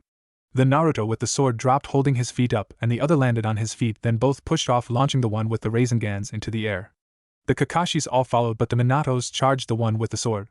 This time, however, the Naruto with the sword evaded all of the Minatos, slashing on them, leaping away as his 2 Rasengans exploded, destroying the other Minatos and making their Rasengans explode too. The Kakashis quickly destroyed the other clones, but 2 of them were destroyed by the Rasengans in the process. The rest landed on the ground, drawing kunai and charged at the last Naruto clone. Naruto began to fight them, but there were more of them than Itachi had ever used, so after a few minutes, he was destroyed too, having not taken any Kakashis with him. Impressive, Minato sighed, about ready to pass out. Kakashi will teach you to use wind-style jutsus. Why me? Kakashi questioned, not having much more chakra than Minato. You've got the Sharingan, Minato stated. And more chakra. Barely, Kakashi complained. Alright, come on, Naruto. I'll teach you a few basic ones. Danzo stepped into the massive cavern and looked up at the towering, ominous statue on the far wall, then looked sideways at his 2 escorts. The blonde that had found him, while the rest of his missing Nin team fought, shoved him forward roughly, and the other snickered and walked forward to the left hand and jumped onto the index finger while the blonde leapt onto the right one. One by one, multicolored holograms of the other mysterious members of the group appeared on the other fingers, leaving only the left little finger empty. I ordered you not to summon us unless you had important news, one of them, a man with spiky hair and silver eyes with a rippled design, growled. Unless this man is a target, or has a large enough bounty on his head to end our attempt at raising funds, you are wasting time. Is order, the one with gray hair slicked back, grinned. No, yes, and no, we're not. That much of a bounty, huh? The only female silhouette questioned. Who is he? He was a Konohagakure elder, the blonde replied. The crazy bastard was hiring missing Nin to stage a coup d'etat. We hopped on and decided to see how it would go. His plan went sideways, though, when the damn Hokage refused to wipe out the Uchiha. Anyway, my clay clone got beat and Haiden got himself decapitated. We dug him back up and Danzo proved himself extremely proficient in medical jutsus, being able to reattach it. Figured he'd make a good recruit. He failed and you decided he would make a good recruit? The first silhouette questioned. Don't you think we have enough failures? We have you, after all. A couple chuckled, but the woman, the one speaking, and the blonde all stayed silent, and with seconds the others were silent too. You have been nothing but disappointing, Deidara, the hologram stated, his voice flat but somehow dripping malice and rage. You bring in next to no money. You bring in no information regarding Jinchuriki ever. And now you bring in a fool of a village elder who lost a coup to a half-dozen jonin at most. You are a failure, Deidara. Told you he wouldn't be happy, Haiden sneered. You are no better, Haiden, the female snapped. You are constantly attacking and trying to kill you partners, Deidara being the fifth that we will be separating you from for their safety. You have both failed miserably in your missions. Haiden, if we knew how to kill you, you would be dead. Deidara, we would kill you, but you are still good at incapacitating targets. Haiden, report to Kakuzu, he will be your new partner. Sasori, I'm afraid you will have to work with Deidara, maybe then he will get something done. What about Danzo? Deidara questioned, knowing that they might as well know whether or not to turn him in.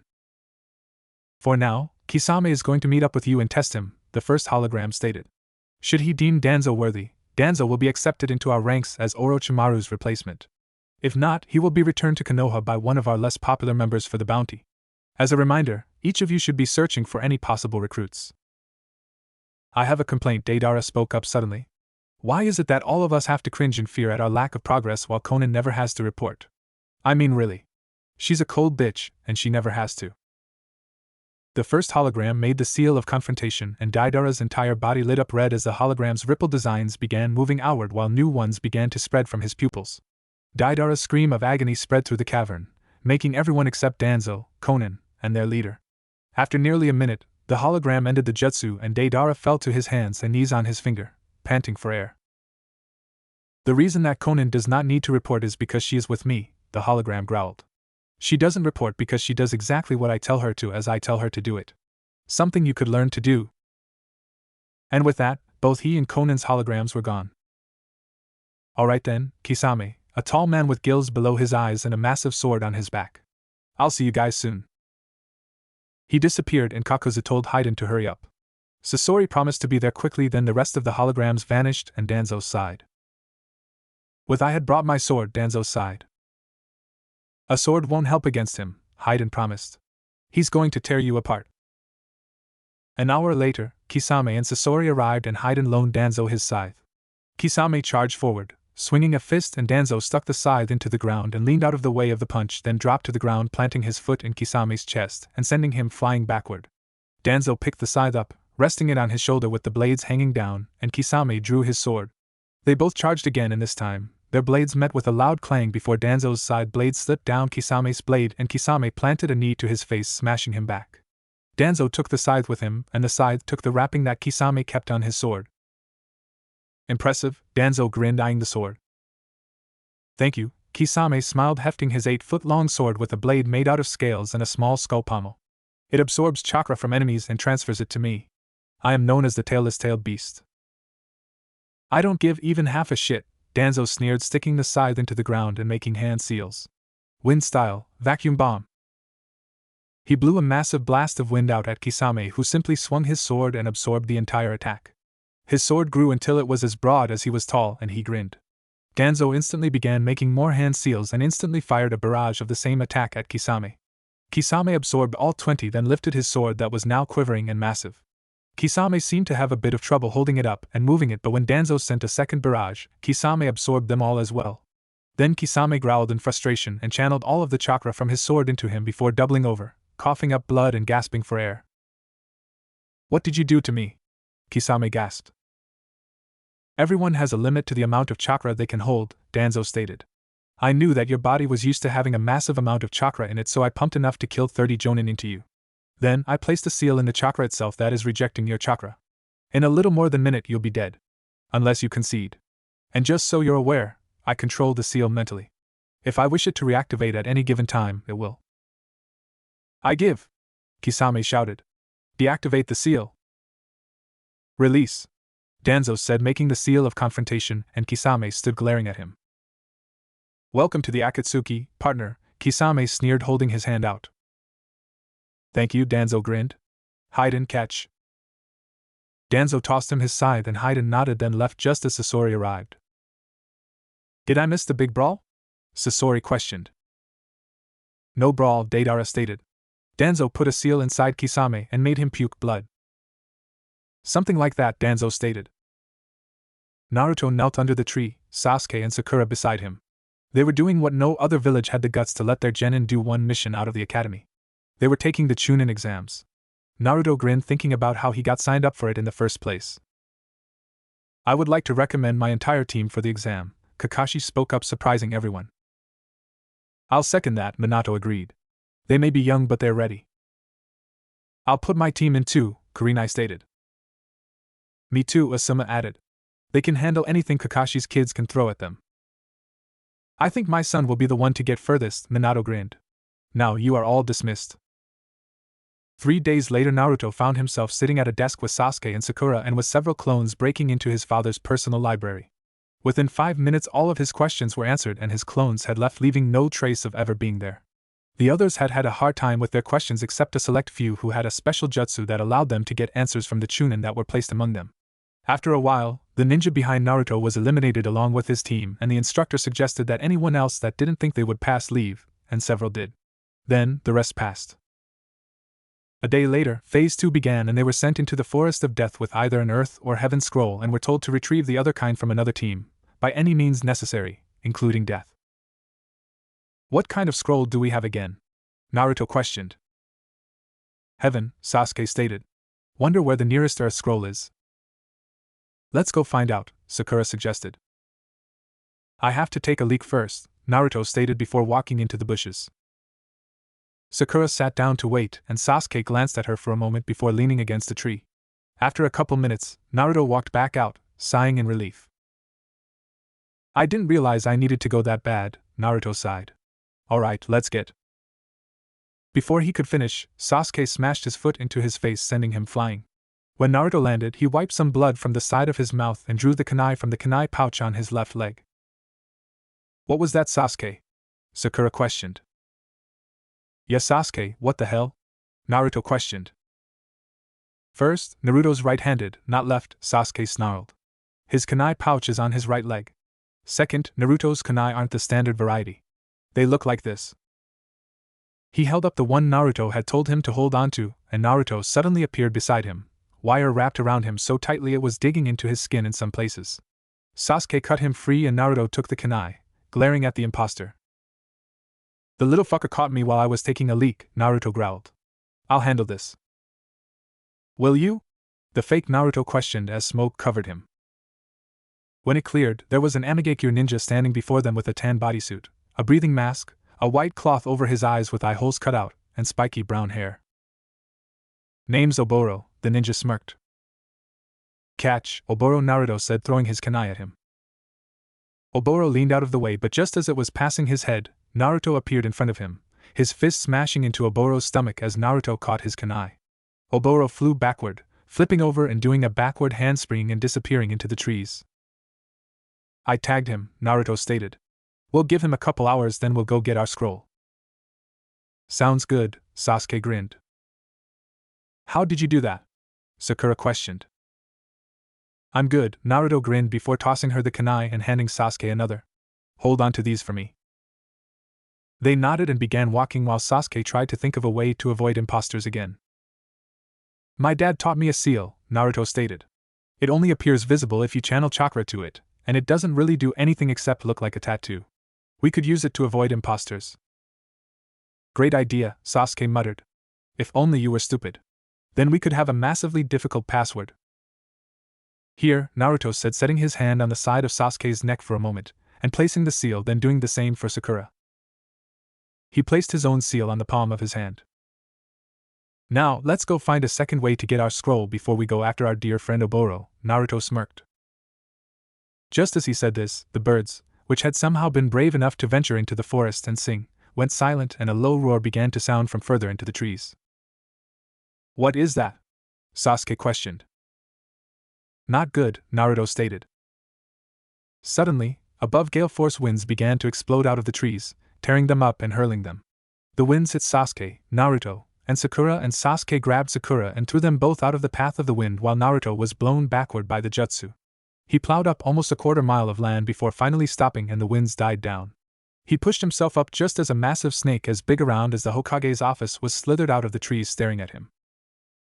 Ugly piece of shit, Naruto snorted. You think I'm lunch, don't you? Just as it lunged forward, Naruto teleported to Sasuke, arriving in time to grab the scroll before he could throw it to a shinobi who was wrapped around a branch like a snake. What the hell do you think you're doing? Naruto questioned, taking his kunai from Sasuke. We can't fight him, Sasuke stated. We'll see, Naruto grinned as hundreds of teleportation seals spread from his feet, covering the surrounding trees and leaves. I'll handle this, scaredy cat. The grass ninja looked around then at Naruto and grinned. So, it's the fourth Hokage's brat, is it? The ninja questioned. Allow me to introduce myself. Orochimaru. I've heard of you, Naruto stated. One of the 3 legendary Sannin of the Hidden Leaf. You deserted because they stopped you from performing monstrous tests to try to unlock immortality. You wanted to learn every jutsu, so you tried to sacrifice others to gain immortality. You're a monster. I'm honored to be so well known by someone so young, Orochimaru hissed. Shall we begin? I already did, Naruto stated, suddenly on the underside of the branch Orochimaru was standing on. Impossible, Orochimaru thought. I didn't even see him move. Don't tell me he actually learned his father's jutsu. Rasengan! Naruto shouted, slamming his Rasengan into Orochimaru's stomach after appearing in front of him. Orochimaru flew away from the explosion, crashing through 3 trees, then crashing to the ground. So that's it, Orochimaru growled. That was almost perfect. Just too weak. Naruto summoned his training sword, then created 2 clones. Both formed a Rasengan in their left hands and drew their swords, then leapt at Orochimaru. Multiple striking shadow snakes. Orochimaru shouted, holding his arm out. A dozen dark brown snakes shot out of his sleeve at the Naruto clones. The 2 spun, removing the snakes' heads as dozens more shot out of Orochimaru's sleeve, then other sleeve as well. This time, most of the snakes restrained the 2 clones, and one of them blasted them with the Rasengan, and Naruto's other clone fell toward Orochimaru. A single snake shot out of his sleeve, and the clone shoved the Rasengan down its throat, then released his jutsu. Orochimaru tore the snake off just as the Rasengan exploded and sent him flying again. This time, when he stood, he glared at Naruto.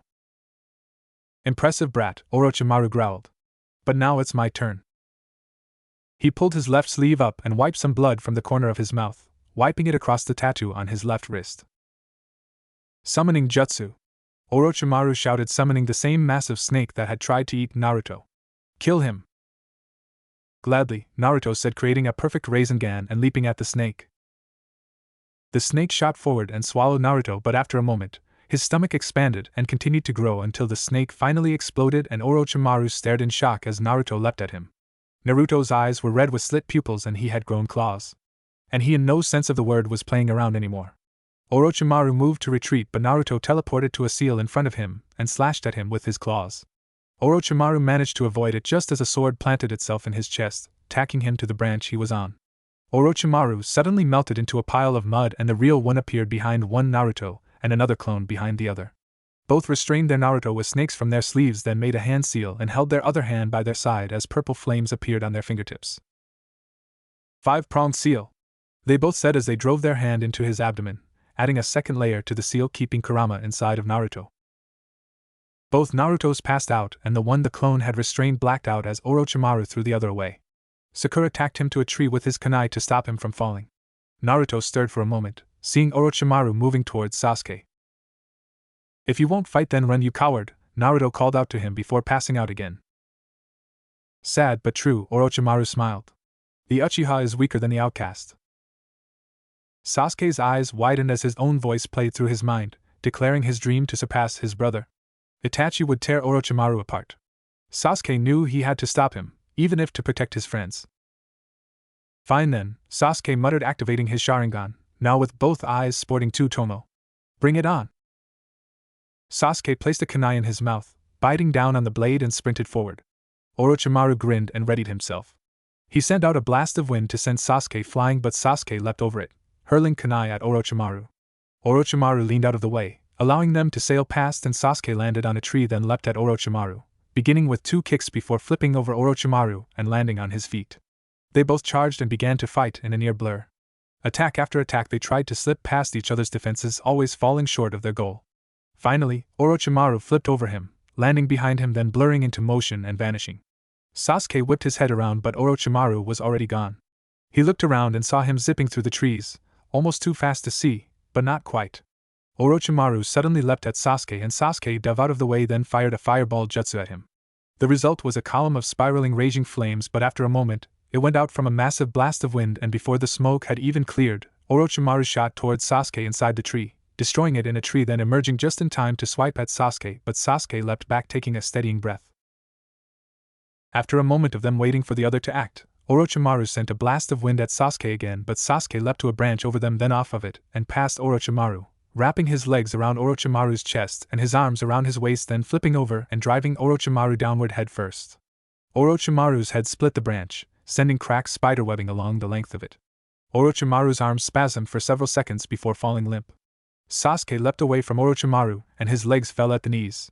Then, Orochimaru turned into mud and kunai began raining out of the trees at Sasuke. He flipped off of the branch and spread some wire, catching himself on a branch and spinning around the tree, landing on another branch and looking around. A second later, Orochimaru appeared running toward him and throwing a punch to his face. Sasuke stumbled back but just as he began to steady himself, another punch hit his face, then a knee, then another punch. Sasuke finally flew backward and landed in a heap and Orochimaru smirked. What a disappointment you turned out to be, Orochimaru sighed. Your ancestors weep. The Uchiha should thank me for killing you. Silly little worm. Sasuke opened his eyes just as 3 tiny but powerful explosives he had planted on Orochimaru's clothes exploded making him stumble forward. Sasuke instantly jumped up, flipping past Orochimaru as Orochimaru fell. Sasuke threw several shuriken tied together with wire past Orochimaru, holding the wire in his hands and between his teeth. The shuriken wrapped around Orochimaru and a tree, binding him in place and Sasuke grinned releasing the wires from his hands, holding it tight only with the one in his mouth. Fire style, Dragon Flame Jutsu. Sasuke thought making the hand seals then sending the flame along the wire in his mouth. The flame hit Orochimaru and instantly exploded out the far side of the tree. Orochimaru screamed in agony as he burned and Sasuke watched carefully. Finally, the fire died and Orochimaru's head fell forward, the massive hole in the tree still smoking. Sakura ran over as Sasuke bent forward, energy depleted. Are you okay? Sakura questioned. It's alright, it's all over.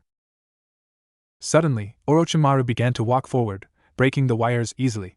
He made a hand seal and suddenly Sakura and Sasuke couldn't control their bodies. Sakura fell to her knees and Sasuke was only barely resisting the same. No, Sasuke growled. It's impossible. Such mastery of the Sharingan, at so young an age, Orochimaru commented, voice changing from a girl's to a man's part way through. The side of his face was burned off, revealing pale white skin with a purple pigmentation around his eye, the eye itself being yellow with a slit pupil. You're a true Uchiha after all, Orochimaru sneered covering the sign on his headband then removing it to reveal a sound note. Yes, you'll do nicely. Sasuke struggled to move but couldn't and Orochimaru grinned at his determination. You are definitely his brother, Orochimaru sneered. If anything, your eyes are even keener than Itachi's. How do you know Itachi? Sasuke snapped. I've fought him before, Orochimaru stated. He is a very dangerous individual. What do you want? Sasuke shouted. Orochimaru laughed, pulling out their heaven scroll and holding it out then said, that will have to wait until we meet again. Which won't happen until you finish this test with the best score of all. Suddenly, green flames began to burn their way out from the scroll. The scroll? Sakura gasped. First you'll have to defeat the hidden sound ninja that served me, Orochimaru sneered. I have no idea what you're talking about, Sakura shouted. But if you've finished, why don't you just beat it? If we never meet again it'll be too soon. Oh, he and I will meet again, Orochimaru promised before making a hand seal similar to tiger but with the middle fingers crossed across the index fingers. His head suddenly shot into the air, his neck stretching as his head shot over to Sasuke and bit him, placing a seal where he bit him. Then, his head returned to his body as Sasuke began to struggling to breath, holding his hand over the seal. What did you do to Sasuke? Sakura shouted. I just gave him a little parting gift, Orochimaru hissed. Very soon, Sasuke will seek me out and desire my power. In the meantime, I enjoyed the demonstration of the powers you already possess. He then sank into the tree laughing. Then, he was gone, and Sasuke finally passed out. Naruto! Sasuke shouted, hoping he would wake up. Sasuke's hurt. I need you. After a moment, Sakura carefully carried Sasuke down the tree to the ground where the roots held the tree itself in the air a bit with a gap that they could stay in for protection. Then, she retrieved Naruto and lay him beside Sasuke, sitting beside them with her kunai. Naruto opened his eyes and looked around, seeing Sasuke and Sakura a distance away and Choji and Shikamaru sitting beside him trying to wake him up. Finally, Choji smirked. You missed it, Sasuke beat the shit out of some team from the Hidden Sound Village. Naruto rolled his eyes, pushing himself to his feet, and walked over to Sasuke and Sakura. You guys beat the Sound Ninja team? Naruto questioned. Yes, Sasuke stated. They gave us their scroll to keep their lives, but Orochimaru burned ours, so we still need a heaven scroll now. I see, Naruto sighed. I assume they all have Earth scrolls. Both actually, Sakura stated. But as thanks for saving us, we're letting them keep them. Alright, Naruto sighed. Then let's go find the tower. Eventually we'll find a team, and if not, we can wait there for one. We could teleport to those AIM ninja, Sasuke suggested. No, remember, they were trying to get our heaven scroll, Naruto reminded him. So they have an Earth scroll, Sakura finished. Alright. Maybe we'll meet one of the other teams that are trying to get there to finish. Then we can take theirs. Naruto nodded, then teleported to his kunai, which were still stuck in the tree above, then returned to Sakura and Sasuke, and they left the other teams to try to reach the tower. So, how long were we out? Naruto questioned. Days, Sakura stated. There's about 24 hours left until the end of the exam. There probably aren't that many teams left. Great, Naruto groaned. Hey, is it true that you're the fourth Hokage's son? Sakura questioned. Yes, Naruto stated. Why did you never say that? Sakura questioned. 2 reasons, Naruto stated. First, you never asked. Second, I don't want to be judged by who my family is. I want to be judged by who I am. Oh, Sakura stated. I wouldn't have. Naruto said, suddenly holding up a hand. You hear that? They listened and faintly heard a scream in the distance. They rushed toward it and found a Leaf Village ninja beside his unconscious team trying to wake them up while Kabuto watched from beside them. Shame they opened them, Kabuto sighed. The hypnosis seal knocked them out, and you failed. Which do you have? Naruto questioned. Both, Kabuto smiled, holding them up. I was separated from my team, so I'm going to the tower to wait for them. Why? We need a heaven scroll, Sasuke stated, drawing a kunai. Wait, Naruto said, catching his arm. For one, let's not attack someone we know so little about. Remember Haku? And second, why don't we stick to our original plan and wait at the tower for another team? You'll help us with that, right, Kabuto? Sure, Kabuto smiled. Shall we? Naruto nodded and they continued toward the tower, allowing Kabuto to lead as he was the best at tracking and telling direction. After about 5 hours, they reached a place where they were able to see the tower, and Kabuto took a moment to gauge how far away it was. Just as they were about to continue, a massive centipede appeared beside Sakura and Naruto tacked it to a tree with his kunai. I'll retrieve it later, Naruto stated. Shall we? They continued on their walk for several hours. Finally, when the moon was already high in the sky, they stopped to catch their breath, no closer to the tower than they had been the last time they stopped. Naruto realized how when he looked sideways. No fucking way. Naruto groaned. Please tell me that's not the giant centipede I killed. They all looked and groaned. It's your kunai, Sasuke sighed. Genjutsu, Kabuto groaned. That explains a lot. Naruto teleported to his kunai, then jumped back to the others and sighed. They want to attack us while we're tired and frustrated, Kabuto guessed. Like we are right now, Sasuke finished. Exactly, Kabuto sighed. They'll be here soon. Just then, black sludge began to rise around them on every surface.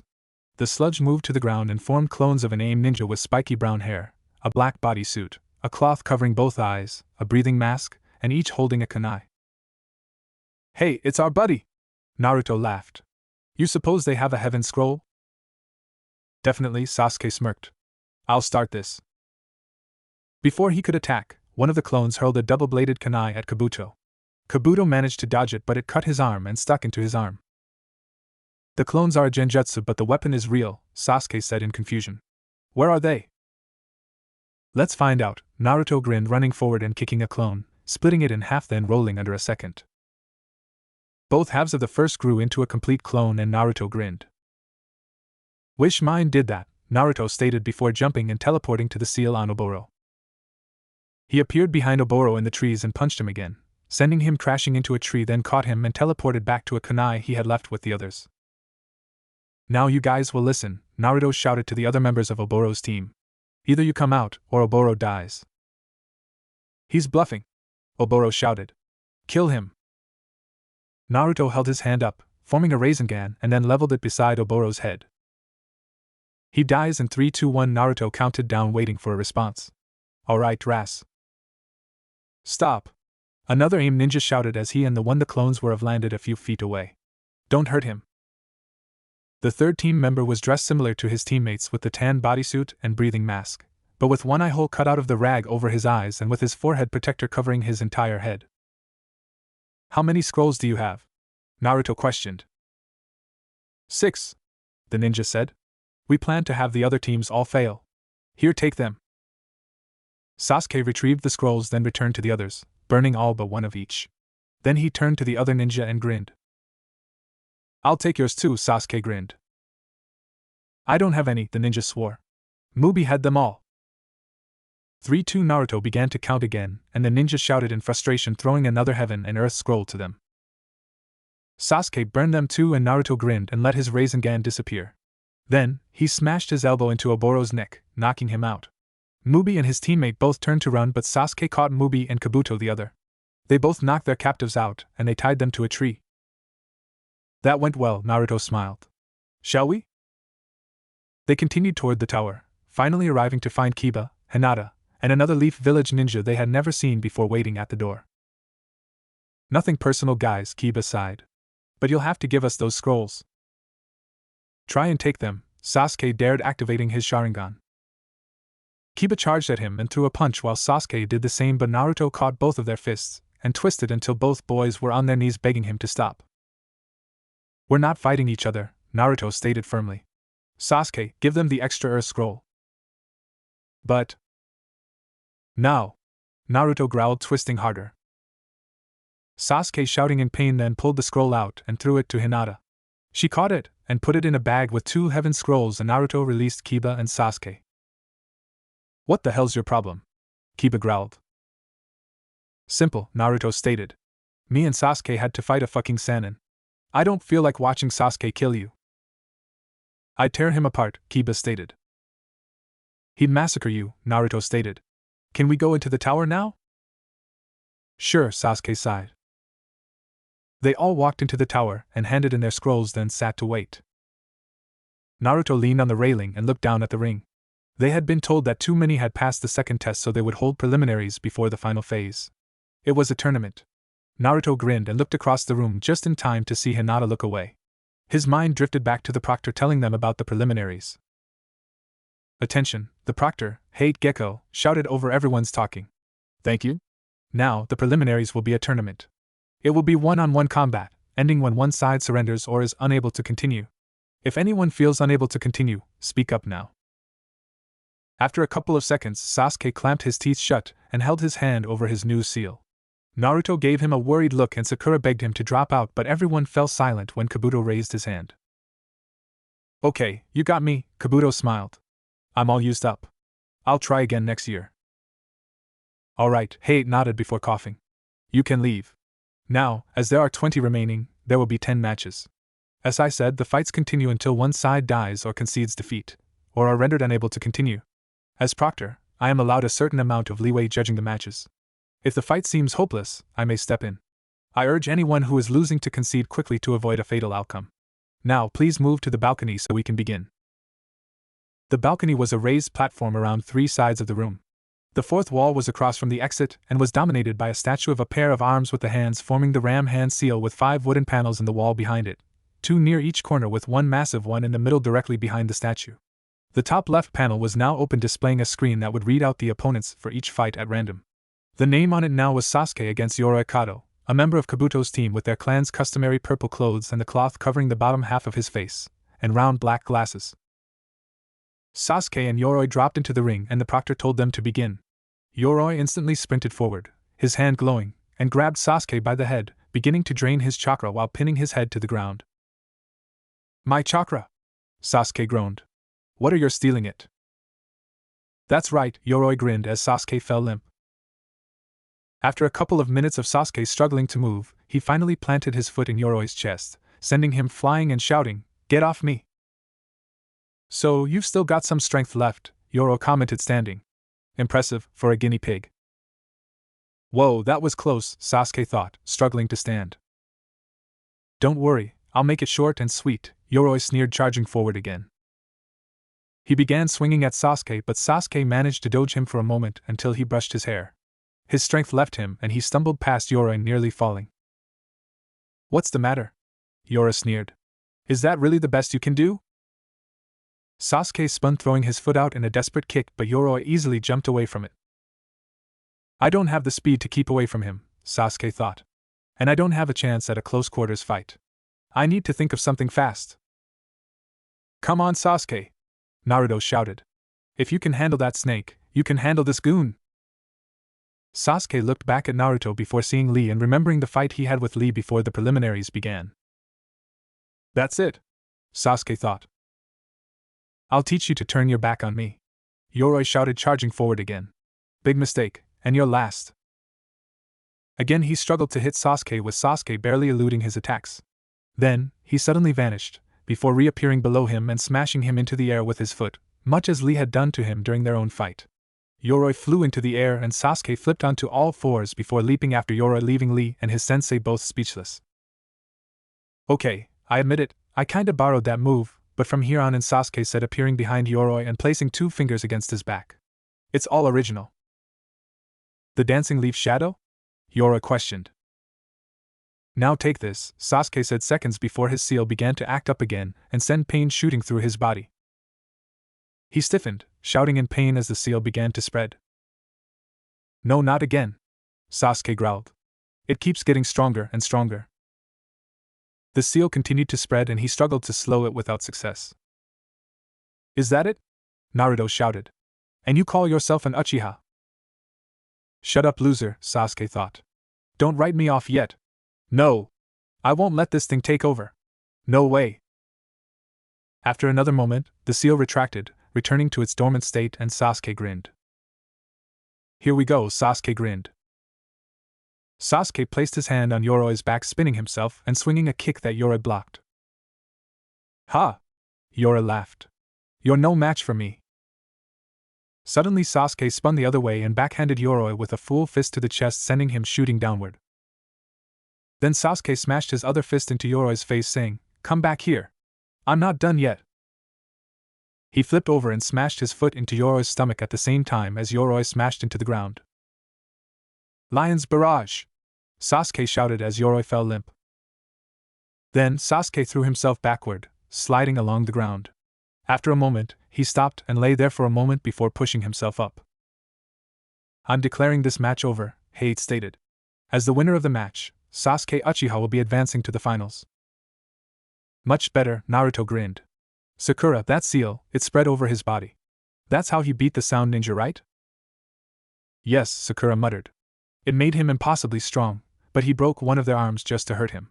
He would have killed them. I see, Naruto nodded. We'll move right on to the second match now, Hate called as Sasuke left the ring. The screen cycled through the names, eventually stopping at Shino Aburame and Zaku Abumi. Naruto looked around the room, noticing Hinata looking away from him again as the teammate of hers that he didn't know dropping into the ring along with the Sound Ninja with the broken arm. Wonder what they can do, Naruto thought aloud. The Sound Ninja blows blasts of air out of his hands, Sakura stated. The other one, Shino. I don't know. It said Aburame, right? Naruto questioned. Yeah, Sakura nodded. I think Dad told me they were bug breeders, Naruto stated. Maybe they can summon them. Close, Kakashi stated. They breed the bugs inside of their bodies. In exchange for homes, the bugs fight their battles for them. Well, anyway, I'll go make sure Sasuke's okay. And with that, he left. Hey Sakura, Naruto said, nudging her when he noticed Hinata look away again, blushing this time. Who's Hinata? Her, Sakura said, nodding toward her. I know that, but who is she? Naruto said, rolling his eyes. She's heiress to the Hyuga clan, Sakura stated. She's Neji's cousin. She uses the Byakugan, a Kekkei Genkai that allows the user to see other people's chakra networks and see over a large distance. At the same time, Byakugan users usually fight using the gentle fist style, where they barely hit their enemy but send pulses of their chakra into their enemies to damage internal organs or shut down their chakra flow, in the cases of the more skilled Byakugan users. Alright, Naruto nodded. Now why does Hinata keep staring at me? Idiot, Sakura snorted, shaking her head and looking back down at Zaku and Shino as a swarm of bugs began to close in on Zaku along the ground from one side and Shino began to walk toward him with bugs swarming around him in the air. Suddenly, Zaku pulled his injured arm out and aimed it at Shino, then tried to blast both him and his bugs, but suddenly, his arms practically exploded, chakra-laced wind spilling out. What did you do? Zaku questioned. Like you said, Shino said. It's good to have an ace in the hole. However, I prefer to have two aces. I plugged your arms with my bugs. Just to be safe, I plugged your broken arm too. I'm glad I did. Zaku was carried away and the bugs all crawled back inside Shino's coat, and Shino returned to his team. Alright everyone, moving on to the third match, Hate called as the screen began to select two more ninja again. Just then, Sasuke got back and Naruto smirked. So, you sealed the mark? Naruto questioned. I did, Kakashi stated, surprised that Naruto knew. Just then, the screen displayed Kankuro and Misumi Tsurugi. The other member of Kabuto's team dropped to the floor. He wore clothing similar to Yoroy's but black with white sleeves showing, and large round glasses. Then, the Sand Village ninja with the bandages with hair on his back dropped to the ground. He wore black pants, a black sweatshirt with a hood that looked to have cat ears. He wore purple war paint on his face and set the object beside him, holding it at the top where it looked like there was brown hair sticking out. Begin, Hate said, and Misumi instantly shot forward, wrapping his body around Kankuro and constricting him like a snake. The more you struggle, the tighter I'll squeeze, Misumi stated. Jesus, Naruto whispered. It's like Orochimaru. Suddenly, there was a loud crack and Kankuro's head fell limp. I think he broke his neck, Lee stated. You're right, Naruto stated. Suddenly, pieces of Kankuro's face fell off and Naruto grinned. Shame it isn't Kankuro, Naruto grinned. Suddenly the head lifted and twisted around, its left eye revealed as Kankuro's puppet, and the rest of the face cracked. Now it's my turn, so say goodbye, the puppet said. Its arms suddenly shot out, constricting Misumi as Kankuro stepped out of the bandages where he had been hiding on his puppet's back and pulled his hood back up. The puppet's arms began to squeeze and Misumi screamed in pain. I give up! Misumi shouted. But if your bones are all crushed, just think of how much more flexible you'll be, Kankuro sneered as his puppet dropped Misumi and wrapped itself up in the bandages. Then, Kankuro returned to his team with his puppet and Misumi was taken away. The next two picked were Ino and Sakura. Unfortunately, Naruto couldn't watch because he needed to go to the bathroom, of all things. By the time he got back, Sakura was trapped with chakra hidden below hair that Ino had cut off at some point, and Ino quickly caught her in her signature jutsu, the mind transfer jutsu. Sakura stood up tall, grinning. Did she get her? Lee questioned. Yeah, Naruto nodded as Ino's body fell limp but stayed on her knees somehow. Sakura raised her hand, grinning even wider. Sakura Haruna would like to say that I with Ino began, speaking with Sakura's body. Stop! Naruto shouted, going off a hunch. Come on, Sakura, you really want me to tell Sasuke you let Ino beat you? Yell all you want, there's nothing you can do now, Ino sneered. Then, Sakura's body tensed and Ino's control began to slip. Both hands went to the sides of her head and she began to groan in pain. What's happening? Ino screeched. Naruto's so annoying. Ino stiffened again in surprise, recognizing the voice. He's right, I can't let Ino beat me. Ino began to struggle again. Sakura! Ino cried. This can't be happening. What's wrong? Hate asked. Are you withdrawing or not? Well, are you? No, I won't be withdrawing, Sakura shouted, retaking control. Not today or any day. She struggled again before making a hand seal and saying, Release. Chakra covered her body for a moment before shooting back into Ino. Ino stood stumbling away and Sakura grinned. Thanks, Naruto, Sakura called. Ino, you're dead. Both girls were breathing hard and barely able to stand, but they charged forward anyway. The ending, however, could have been better. They punched each other in the face at the same time, knocking each other out, ending the fight in a tie. This fight is a draw, Hate finally said after waiting for one of the two to stir.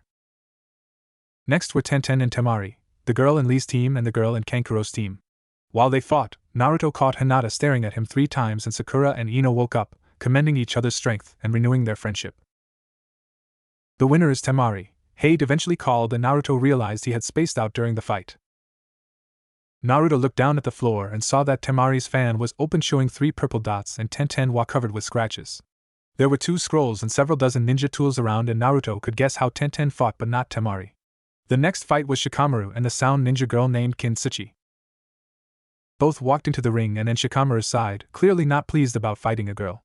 The proctor told them to begin, and Shikamaru instantly tried to catch her with his shadow possession jutsu with no success. Kin dodged sideways and threw 2 Senbon at him, both having bells attached to the back ends. He ducked under them and they stuck into the wall. Bells? Shikamaru questioned. Let me guess, next you'll throw Senbon with bells at the same time as ones without. I'll be supposed to react to the ones with bells, but will be hit by the silent ones, right? Thanks for the heads up.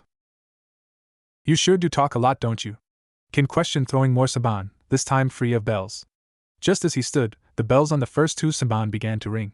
He turned to look and saw a nearly unnoticeable string attached to each, making them ring. Threads? Shikamaru thought, then realized his mistake and began to turn back around. Oh man! Too late, Kin said, throwing 2 more Senbon and hitting him with enough force to throw him backward. Shikamaru! Ino shouted. Not yet, Naruto smirked. He may be lazy, but he's not weak. Up and at him! He stood and pulled the Senbon out of his arm. 1 inch higher, and that would have been a fatal hit, Shikamaru noted. Okay, now I get a turn. Sorry, that was your turn, Kin sneered, tugging the threads again and making the bells ring. Shikamaru didn't turn to look this time, but this time, his head became clouded and he felt nauseous. What's going on? Shikamaru groaned before falling to his knees. You see, you don't ever ask for whom the bell tolls, because it tolls for thee, Kin stated cryptically. This bell sends off a peculiar sound vibration that travels to the outer and inner, then directly to the brain. First comes paralysis, then you'll start hallucinating. Shikamaru groaned and covered his ears. It won't work, Kin stated. You can't block the sound out once it's in your head. It's useless. Shikamaru looked up at her, but suddenly there were dozens. I can't tell which one is real, Shikamaru groaned. You can't move your arms or legs, all of the kin said at once. And even if you could, you wouldn't know which one of us to throw your shadow at. Face it, you're cooked, little man. All of them held up 3 Senbon and grinned. I'm going to cook you nice and slow over a hot fire, Kin said, tugging on the thread again. You think it's that easy, huh? Shikamaru questioned. Kin responded by throwing the Senbon. 2 stuck into his forearms, and 1 into his shoulder. That was 3, next time I'll throw 5, Kin stated. Each time a couple more, till you end up looking like a hedgehog. Stop playing games, why don't you? If you're so tough, get it over with, stop wasting my time. I'm sorry, so you're not a fan of my slow and painful method, huh? Kin questioned, tugging the threads again. Fine, we'll do it the quick way then, and painful. She held up 3 more Senbon and grinned. Suddenly, Shikamaru gasped and Kin blinked in surprise, struggling to move her hand. Huh? Kin gasped. What's going on? Can't move my arm. Heh, looks like my lame shadow jutsu was a success after all, Shikamaru grinned, standing. What? Kin gasped. But you haven't thrown any shadows, I made sure of it. You really still don't see it? Shikamaru grinned. What do you mean? Kin questioned. Look at that threat you're holding, Shikamaru stated. Don't you find it strange that it would even cast a shadow at this height? Of course you didn't notice it because you were focused on other things, like killing me. I stretched my shadow out along the line of that thread and followed it all the way back. Now I'm attached to you. He raised his hand pointing at her, and she copied him, shaking with the effort to resist. And now? Kin questioned. So we mirror each other's movements, so what? A cute trick, but what do you gain by it? Man, you're annoying, shut up and watch? Shikamaru growled, reaching down and drawing a shuriken, which she also did. You must be inside, Kin gasped. If you throw that shuriken at me, you'll just be attacking yourself. Makes it kind of interesting, doesn't it? Shikamaru questioned. You wouldn't, you couldn't, Kin shouted, beginning to panic as both of them drew the shuriken back. Like a game of chicken, let's see who ducks first, Shikamaru shouted, throwing it. You're crazy, Kin shouted, also throwing it. Just before it hit, Shikamaru bent over backward, quickly, catching himself on the floor as the shuriken passed under him. Big deal, I'll do that too, Kin thought as she began to bend backward. However, before she got even halfway, her head smashed into the wall and the shuriken stuck into the wall above her. And that's what I call using your head, Shikamaru grinned. The wise shinobi carefully scouts the physical layout of the battlefield and never loses sight of his position on it. That was her problem. I kept her so focused on me, she didn't notice the wall inches behind her head. So when we both dodged backward, kabong! Now who's hearing bells? Winner of the 6th match, Shikamaru Nara, Hate stated. Ino began cheering and Shikamaru returned to his team while Dosu took Kin back to the other sound ninja. The screen began to cycle again and stopped on Naruto and Kiba. You've got to be kidding me, Naruto groaned. Can't I even have a challenge? Would you prefer Orochimaru? Sakura questioned. Hell no, Naruto said, paling. I'll take the Suna kid. Naruto and Kiba dropped into the ring, Kiba looking a bit nervous and Akamaru was shaking slightly. We can take him, Kiba reassured him. This'll be fun. Speak for yourself, Naruto grinned, crouching and placing his hand on the ground. Whenever you're ready. Alright, Hate said. Begin. Seals instantly shot out from under Naruto's hand, covering the floor in perfect alternating rows that formed perfect four-sided diamonds with 1-inch sides. What the Kiba began but stopped seeing the interested look in Kurenai's expression. Alright, be ready, Akamaru. For those of you who recognize my jutsu, Naruto called. You probably already know who I am. For those of you who don't, watch carefully. See if you can keep up. Kiba hesitated for a moment before shaking his head and shooting forward in a blur. Just as he swung at Naruto, Naruto jumped, teleporting to a seal beside Akamaru and began to pet the dog. Akamaru jumped, crying out in surprise and spraying all over the floor, running over to Kiba as Kiba looked at Naruto in shock. But that's no one, as Kiba was at a loss for words while those on the upper level were even worse off. He's so fast, Lee gaped. I didn't even see him move. And you won't, Guy muttered quietly enough that Kiba and Akamaru couldn't hear even with their heightened senses. Why? Lee questioned, just as quietly. He's not moving, Guy stated. He's teleporting to the seals. He put that many down so that Kiba couldn't escape anywhere on the floor. That's impossible, Shino stated. My insects can't even track his movements. So it's that kind of jutsu. It's the 4th Hokage's, Hinata whispered, barely loud enough for Shino to hear. That's right, Shino agreed. You know how, right? I think so, Hinata nodded. That's not just a movement trick, is it? Kiba questioned. Maybe, Naruto shrugged before making several hand seals thanking Minato for teaching him the teleportation barrier. Then, Naruto held a kunai out in reverse grip with the flat of the blade facing Kiba.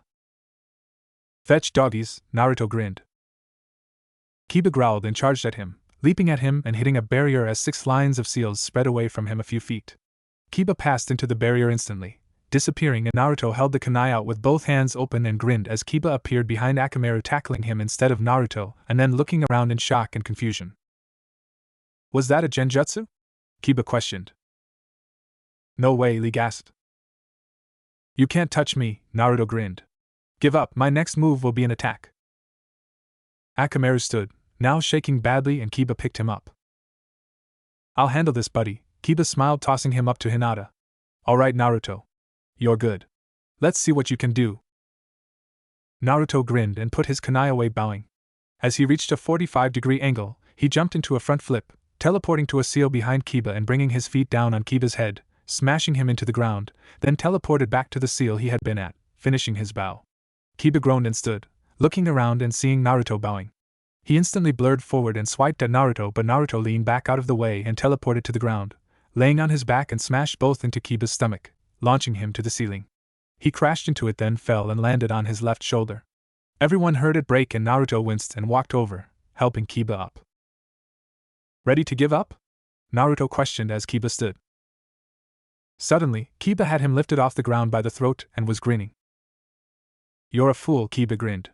You should never let your guard down. Naruto created a clone who shoved Kiba. The moment they were moving, Naruto teleported to a seal beside the wall and took Kiba with him. Both of them crashed into the wall, hard, and Kiba dropped Naruto, who teleported away. Ow, Naruto groaned, rubbing his head where he hit the wall. Just quit, Kiba. And no, Kiba groaned. One move left. Kiba crouched, growling, then leapt forward, spinning and speeding up until he formed a long gray drill-like streak shooting toward Naruto much faster than he could before. Tunneling Fang! Kiba shouted as he shot forward. Naruto jumped back, teleporting out of the way, and landed on his feet. Just as he did, Kiba tunneled into the ground and the room began to shake. After a moment, Naruto jumped as Kiba exploded up below him. Naruto teleported out of the way, landing in a roll, then pushed himself up in time for Kiba to hit him, slamming into the wall and continuing to spin against his torso, his claws slashing most of his body, leaving massive gashes. Naruto finally managed to teleport out of the way, allowing Kiba to drill into the wall, and began making hand seals, drawing his kunai just in time for Kiba to explode through the wall directly behind Naruto. Naruto leapt forward, entering his own barrier and coming out in a seal on the far side of the room and hitting the wall beside the hole Kiba had made on his way out just as Kiba hit the barrier. Naruto sent him to a seal in the furthest corner, and Kiba appeared there, first shooting toward the statue of the hands but spinning and shooting at Naruto again. Naruto finally groaned and teleported to a seal below Kiba, smashing his feet into Kiba and launching him into the ceiling again, where Kiba began spinning again. Tunneling Fang! Kiba shouted. Fine, Naruto growled, swarming the floor with clones who began swarming around and past each other before stopping and all forming a Rasengan, barely strong enough to hurt Kiba but enough to slow him down enough for Naruto to knock him out. Come and get us! Kiba shot into the swarm of clones, moving too fast to be hit. Finally, one of the clones managed to place a seal on Kiba and Naruto teleported to it, slamming his Rasengan into his back. Rasengan!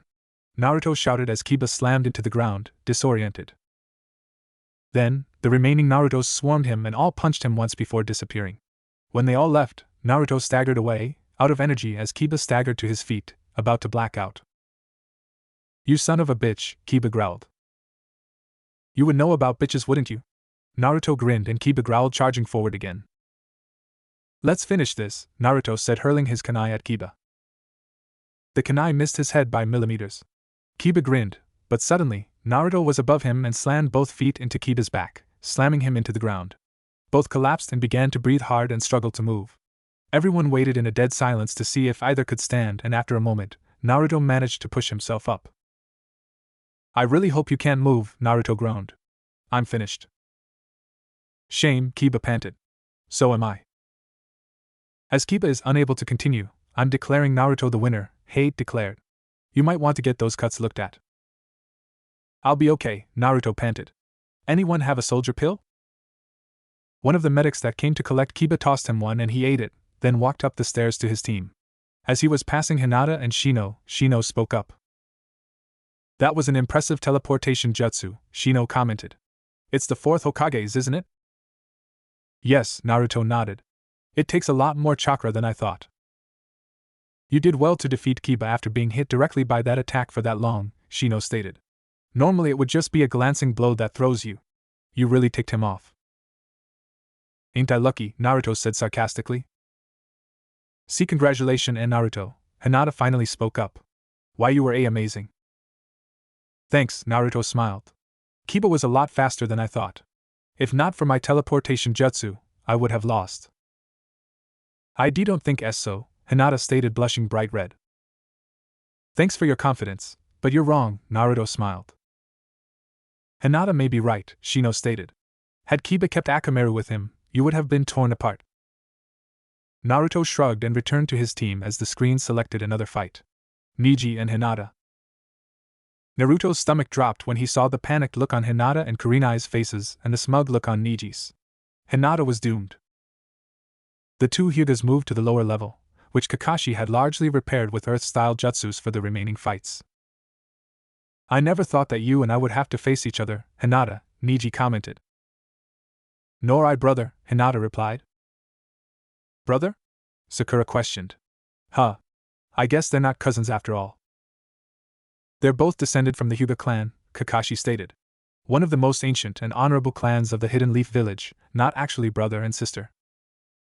Okay, but they are related, right? Sakura questioned. Yes, in the way that branches of a great tree are related to its trunk, Kakashi stated. Technically, they're more like cousins. Hinata's from the main house and Neji is from a branch family, Naruto summed up. Pretty much, Kakashi agreed. So, it's like a family feud, Sakura stated. Kind of, Kakashi nodded. They're starting, Naruto stated. Alright, you may begin when ready, Hate stated. Before we do this, a word of advice, Neji offered.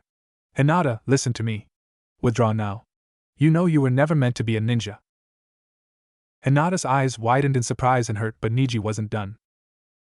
You're too kind and gentle, Neji explained. You seek harmony and avoid conflict. You allow yourself to be easily swayed by others. Admit it, you have no confidence. You feel inferior to everyone else here. It would have been better for you to simply remain a genin. But to register for the Chunin exams you need a team of 3 people. You never even wanted to take part in these exams, but Shino and Kiba did, and you couldn't bear to let your teammates down, could you?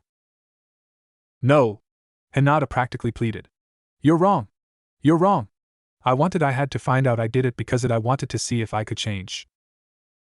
After several moments, Neji said, Hinata, you are the pampered offspring of the Hyuga's main branch. What? Hinata said in surprise.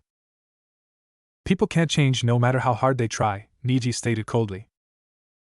Hinata's eyes were instantly filled with hurt, while her face showed shock. She believed him, at least in part. They can't run away from their true nature, Neji continued. A failure will always be a failure. Naruto gripped the handrail tightly, nearing the end of his patience. People are judged by their true nature, Neji stated. It is the way of the world. That is why we have an elite, and why we have outcasts. We can change our physical appearance. We can improve our skills with training and study. But ultimately, we are judged by what we cannot change. What can't be changed, must be endured. We are who we are, Hinata. And we must live with it. By now, Hinata was on the verge of tears, and Naruto was keeping his teeth clamped shut and using the teleportation barrier in front of him that his father had set up as an excuse not to jump down and beat the shit out of Neji himself. Just as I must live with the face that you were born into the elite of our clan, while I am from a lesser branch, Neji stated. I understand these things because I see the world clearly, with my Byakugan. Despite your brave words, what you're really thinking is that you'd like to run as far away from here as you can. No! Hinata cried. You're wrong! You're wrong about me. Byakugan? Sakura questioned Kakashi. It's the Kekkei Genkai, or bloodline trait of the Hyuga clan, Kakashi stated. Naruto turned back to the Hyugas in time to see Neji form a hand seals and say, Byakugan. Veins began to stand out at the sides of his face, and smaller ones in his iris, and his pupils became more distinct. The simple act of him activating his Byakugan was enough to make Hinata shake in fear. After a moment, she looked away, unable to look him in the eye. My eyes cannot be deceived, Neji finally said. A moment ago, in the slightest of movements, your eyes drifted to the upper left corner of the room. I saw, at that moment, you were thinking of your past. Bitter past. And then, almost immediately after, your gaze drifted to the lower right.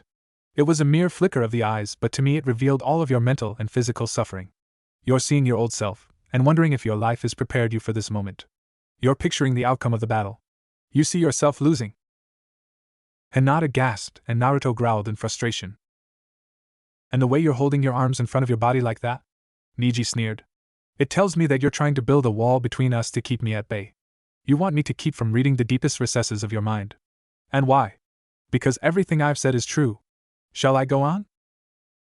Kakashi rested one hand on Naruto's shoulder, sensing just how angry he was getting. That familiar gesture of putting your finger to your lips, Neji continued. I know that it's a desperate attempt to suppress your rising panic. Made all the more desperate by the fact that you know it's futile. It's all futile, Hinata. You are what you are. Whether you admit it or not. You already know. Enough already. Naruto finally shouted.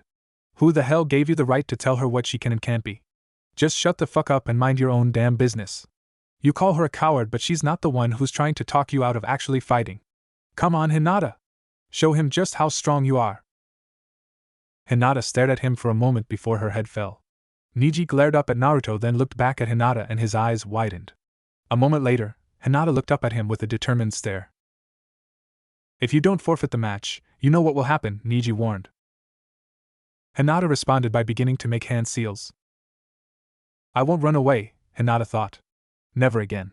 No more hiding. She finished her seals and activated her Byakugan. Naruto grinned and gripped the railing, no longer in frustration but in excitement.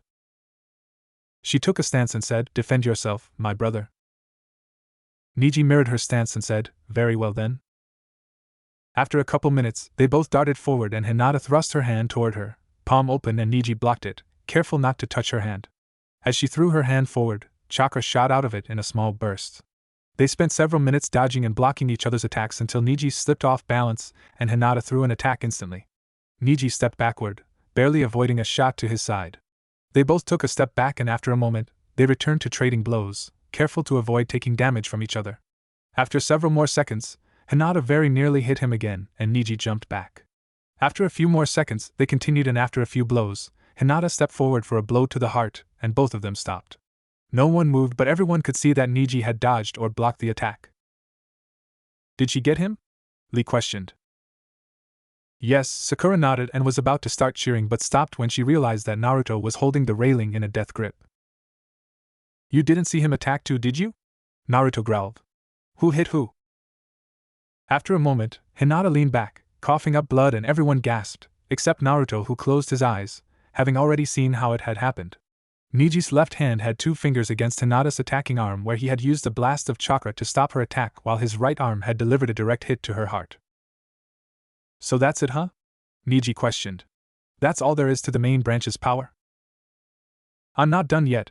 Hinata thought, using her left hand to knock Neji's right away and threw an attack at his head. However, before she could hit him, he caught her wrist and hit a spot beside her elbow. Then, he pulled her sleeve up and revealed several burnt spots along her arm. All perfectly round and bright red. But you mean, Hinata gasped. All this time you... That's right, Neji interrupted, voice cold. I could see your chakra points the whole time. What's he talking about? Naruto questioned. On the chakra network there are 316 chakra centers, or chakra points, and each are only about the size of the head of a pin, Kakashi explained. Hitting one directly can affect the flow of chakra, either halting it or increasing it, depending on how the attacker strikes the chakra points. Theoretically, doing so allows one to gain complete control of their opponent's chakra flow. But these chakra points, they're undetectable, even to my Sharingan eye. And even beyond the ability to see the chakra points, he can target them accurately, even during intense battle. Suddenly Neji hit Hinata again and launched her backward. Look, Hinata, I'm completely out of your league and that won't change, Neji stated. That is what separates the elites from the failures. You may not like it, but it's a fact. From the instant you said you wouldn't run anymore, your fate was sealed.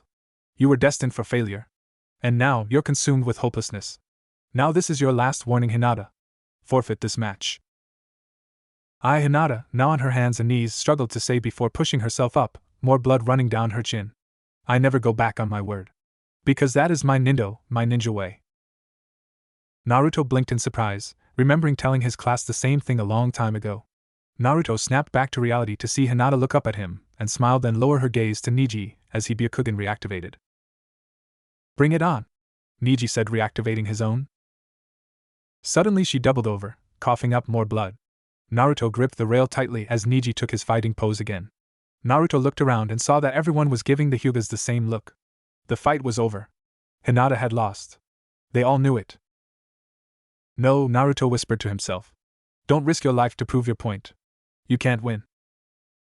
Hinata sprinted forward again, attacking Neji as before but still couldn't hurt him. This time, she wasn't using gentle fist, she was simply trying to hit him. And still, she couldn't. Finally, after about 5 minutes, Neji hit Hinata's arm away, then slammed his hand into the bottom of her jaw, launching her yet again. Hinata stood and they sprinted forward, attacking Neji again, but he knocked her attack aside, then delivered his own along with a massive blast of chakra to her heart yet again. Hinata coughed up blood again as her knees gave out, and she fell forward. Everyone gasped and Naruto finally released the railing, leaning back against the wall, feeling very queasy and not sure why. You just don't get it, do you? Neji questioned. Your strikes were ineffective from the very start. You're finished. He deactivated his Byakugan and stared down at her in disgust. It's too bad, but after that blow to the heart, Hinata is done, Might Guy stated. Don't say that, Naruto snapped. What the hell are the medical nin here for, huh? They can only help if she concedes if hate calls it, Guy stated. I'm sorry, Naruto, but Hinata's either got to break her word, or die. Hate finally stepped forward and looked down at Hinata. Since she's unable to continue, the winner of this match is. No! Hinata managed to say as she began to push herself up again, barely able to move. Finally, she reached her feet and stood, barely conscious. What do you think you're doing? Neji questioned. If you continue to fight, you'll die. After a few minutes, Neji finally activated his Byakugan, and Hinata began stumbling forward. I'm far from finished, Hinata stated. Give up the tough guy act, Neji ordered. I can tell you're barely standing. You've been carrying a very heavy burden, having been born to the main branch of the Hyuga clan. And you've cursed and blamed yourself for being weak. But look, people can't change the way they are. That's just how it is. Just accept defeat, and you won't have to suffer anymore. No, you're wrong, brother, Hinata panted. You've got it backwards. You see, I can tell that you're the one you're suffering much more than I. I what? Neji questioned, not understanding. You are the one who's all torn up about the fate of the main and side branches of the Hyuga clan, Hinata stated. Neji suddenly growled in frustration and charged forward, shouting in rage. Neji, no! Hate shouted, running to intercept him but not able to run fast enough. The match is over. Oh man! Kakashi, Guy, and Kurinai all moved to help Hate, but before anyone could take a step, Neji reached the last intact teleportation seal. Naruto reached just as he threw his attack at Hinata. Naruto teleported to the seal, appearing between the two Hyugas and catching Neji's hand, taking the attack full force from his arm into his torso.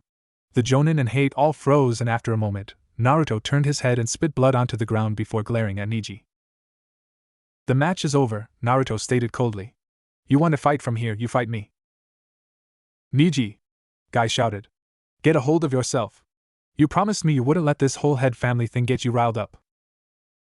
Get out of my way, Naruto, Neji ordered, ignoring Guy. Naruto narrowed his eyes and squeezed Neji's hand. Neji screamed as Naruto pressed his bones to the point that they were about to break. Neji responded by sending 3 quick strikes to Naruto's heart through his hand, then hitting him directly in the heart with his free hand. Naruto grunted and kicked Neji, sending him flying back before spitting out more blood. Guy caught Neji and Kurinai put him to sleep with the genjutsu just as both Naruto and Hinata collapsed, Naruto's heart completely stopping. The medics rushed forward and began to work on Naruto while Hinata was rushed off to the ER. After several minutes of trying and failing to save Naruto, the medics all turned to Minato at the same time, their question clear. I did not have you given to him to be dormant, Minato said to no one in particular. Do you intend to die? Suddenly, Naruto's body arched upward as a wave of red chakra shot off of it, and his heart pounded so loudly that they all heard it. Then, the body fell limp again and a medic checked for a pulse, finding a weak one. He and another medic instantly began to keep Naruto's heart beating while he too was rushed away. Minato sent a clone to tell Kushina he was on his way to the hospital. Then the next fight was chosen.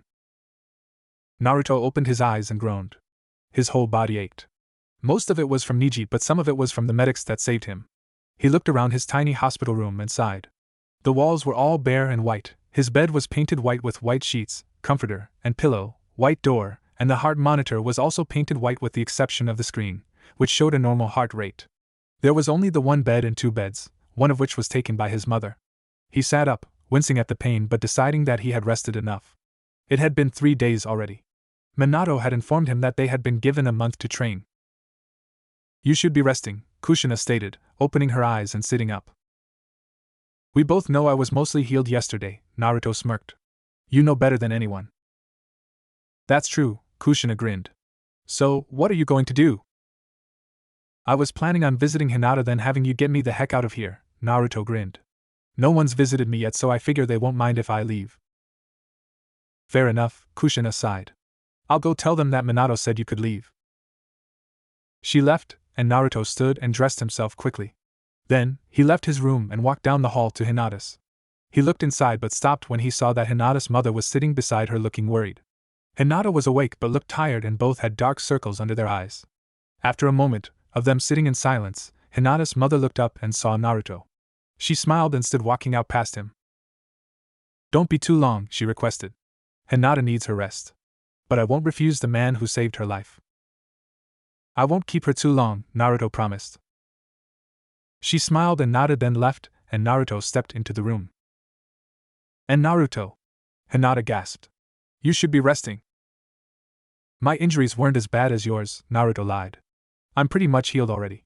Besides, I wanted to see how you were doing. Hinata's face turned crimson, but she nodded, smiling. He sat beside her and smiled as well. The doctor said I'd be able to leave in about 3 weeks, Hinata stated. It would be less time, but my heart had almost stopped when I got here. Have you heard how the rest of the fights went? Naruto questioned. And no, Hinata stated, shaking her head. I have a question, if you don't mind. Not at all, Naruto smiled. Are you the 4th Hokage's son? Hinata questioned. I am, Naruto nodded. So, why are you Naruto Uzumaki and not Naruto Namikaze? Hinata questioned. When I was young, it was so that no one would know I was his son and use me to target him, Naruto explained. I couldn't defend myself and he couldn't protect me and be Hokage at the same time. Once I was older, we just never bothered to change my name because we knew who I was, and if anyone had asked, I would have told them who my family was. Hinata nodded just as Sakura walked in. There you are, Naruto, Sakura said, exasperated. Sorry I never visited, but I was recovering from lack of chakra. Meaning you were with Sasuke, Naruto stated. How did the other fights go? There were only 2 left, Sakura stated. Choji fought that sound ninja guy with the gauntlet that makes sound from wind, Dosu, I think. Dosu beat Choji easily. Lee fought that Gaara guy from the sand village, the one with the gourd. The gourd apparently holds sand that Gaara fights with. At first Lee couldn't touch Gaara because the sand protects him. Lee couldn't get through. Then Lee removed some massive leg weights and began to kick Gaara's ass. He beat the hell out of Gaara and eventually did some jutsu that he called the 5th gate, or something, and became even stronger and faster. But then when he delivered the final blow, Gaara fell away as a hollow sand statue that Gaara, the real one, called sand armor. Then Gaara beat Lee by using sand to blow crush his left arm and leg and try to kill him. If Guy-sensei hadn't intervened, Lee would be dead. Gaara's a monster. Is Lee okay? Naruto questioned. He's alive, Sakura stated. I doubt he'll be able to do anything at all for a long time though. Naruto nodded and Sakura sat beside him. Naruto, Minato suddenly said, walking into the room. Sorry to interrupt, but you need to train a lot if you're going to have to fight Gaara. Naruto nodded, hearing exactly how serious Minato was. I'll see you around, I guess, Naruto smiled. Hinata smiled as well and nodded, and Naruto left. The moment he was gone, Hinata finally stopped fighting it and fainted. Naruto followed Minato back to the house and found Kushina waiting in a uniquely sour mood. Is something wrong? Naruto questioned. Your mother doesn't want you to continue in the exams, Minato sighed. She also doesn't want you to be within 100 feet of Jiraiya-sensei. Oh, Naruto nodded, remembering them mentioning Minato's old teacher. When is he supposed to be here? He should be already, Minato sighed. I'm going to find him. For now, I suppose you'll have to busy yourself. I suggest you go to the spa and practice your water walking. Naruto nodded and left. Minato also left and began to search for Jiraiya while Naruto went to the one hot spring that required a bathing suit. He walked out to the edge of the water and stepped onto it, but the moment he put his weight on that foot, he fell through the water. He stood up and blinked in surprise, then climbed back out and tried again. He lasted a second, but still fell through. He growled in frustration and continued to try, always failing. Normally he could last about a minute. He couldn't figure out why it was so hard now. After a few minutes he finally leaned against the side and looked around. There was a fairly fat man with long spiky white hair peeking at the women's side and writing something on a notepad, but other than that the hot spring was deserted. Hey pervert, Naruto called. What are you doing? I'm no pervert, the old man huffed, turning around to glare at Naruto. I'm the one and only great toad sage, Jiraiya. You're a pervert, Naruto stated. Pervy sage sounds good. You dare insult me? Jiraiya raged. Summoning jutsu. He bit his thumb and slammed it into the ground and summoned a toad the size of a small horse. The toad's tongue shot out and Naruto jumped over it. Suddenly something inside his head clicked, and he raised an eyebrow. Jiraiya, huh? Naruto questioned, landing beside the water. As in, the legendary Sannin? The 4th Hokage's teacher? That's right, Jiraiya sneered. And you are? Naruto ducked under the tongue and grinned. I'm his son, Naruto grinned. You're yeah right, Jiraiya grinned. His son would know the teleportation jutsu. Catch, Naruto said, throwing a kunai at him while dodging the tongue again. Jiraiya caught the kunai just as Naruto appeared beside him with another kunai to his throat. Impressive, Naruto, Jiraiya smirked. You're definitely your father's son. There you are, Jiraiya, Minato sighed, appearing beside Naruto using his son's kwani. Naruto, I would like to introduce you to your godfather. He's going to help me train you. Cool, Naruto grinned. What are you going to teach me? For starters, the summoning jutsu, Jiraiya stated. Then we'll see. Naruto bit his thumb and slammed his hand into the ground, but once again the only thing that appeared was a tadpole. Jiraiya and Minato both sighed and gave each other a knowing look. We could always try the other method, Jiraiya suggested. No, Minato stated flatly. Summoning jutsu, Naruto shouted, slamming his hand down. This time, he summoned a massive tadpole the size of a horse with 2 legs on one side of its body. However, this one was dead. He is your son, Jiraiya pointed out, referring to Minato's own difficulty in learning to summon. Do it, Minato finally sighed. Just be careful about it. Jiraiya nodded and walked over to Naruto. We're going to try something else, since there's only a couple days left, and you still can't successfully summon, Jiraiya sighed. It starts with lunch. Cool, Naruto grinned. By the way, did I ever thank you for removing the seal Jiraiya placed on me? No, Jiraiya smirked. But don't try to butter me up. I'm buying lunch anyway. Naruto cheered and Minato chuckled, then sighed. After lunch,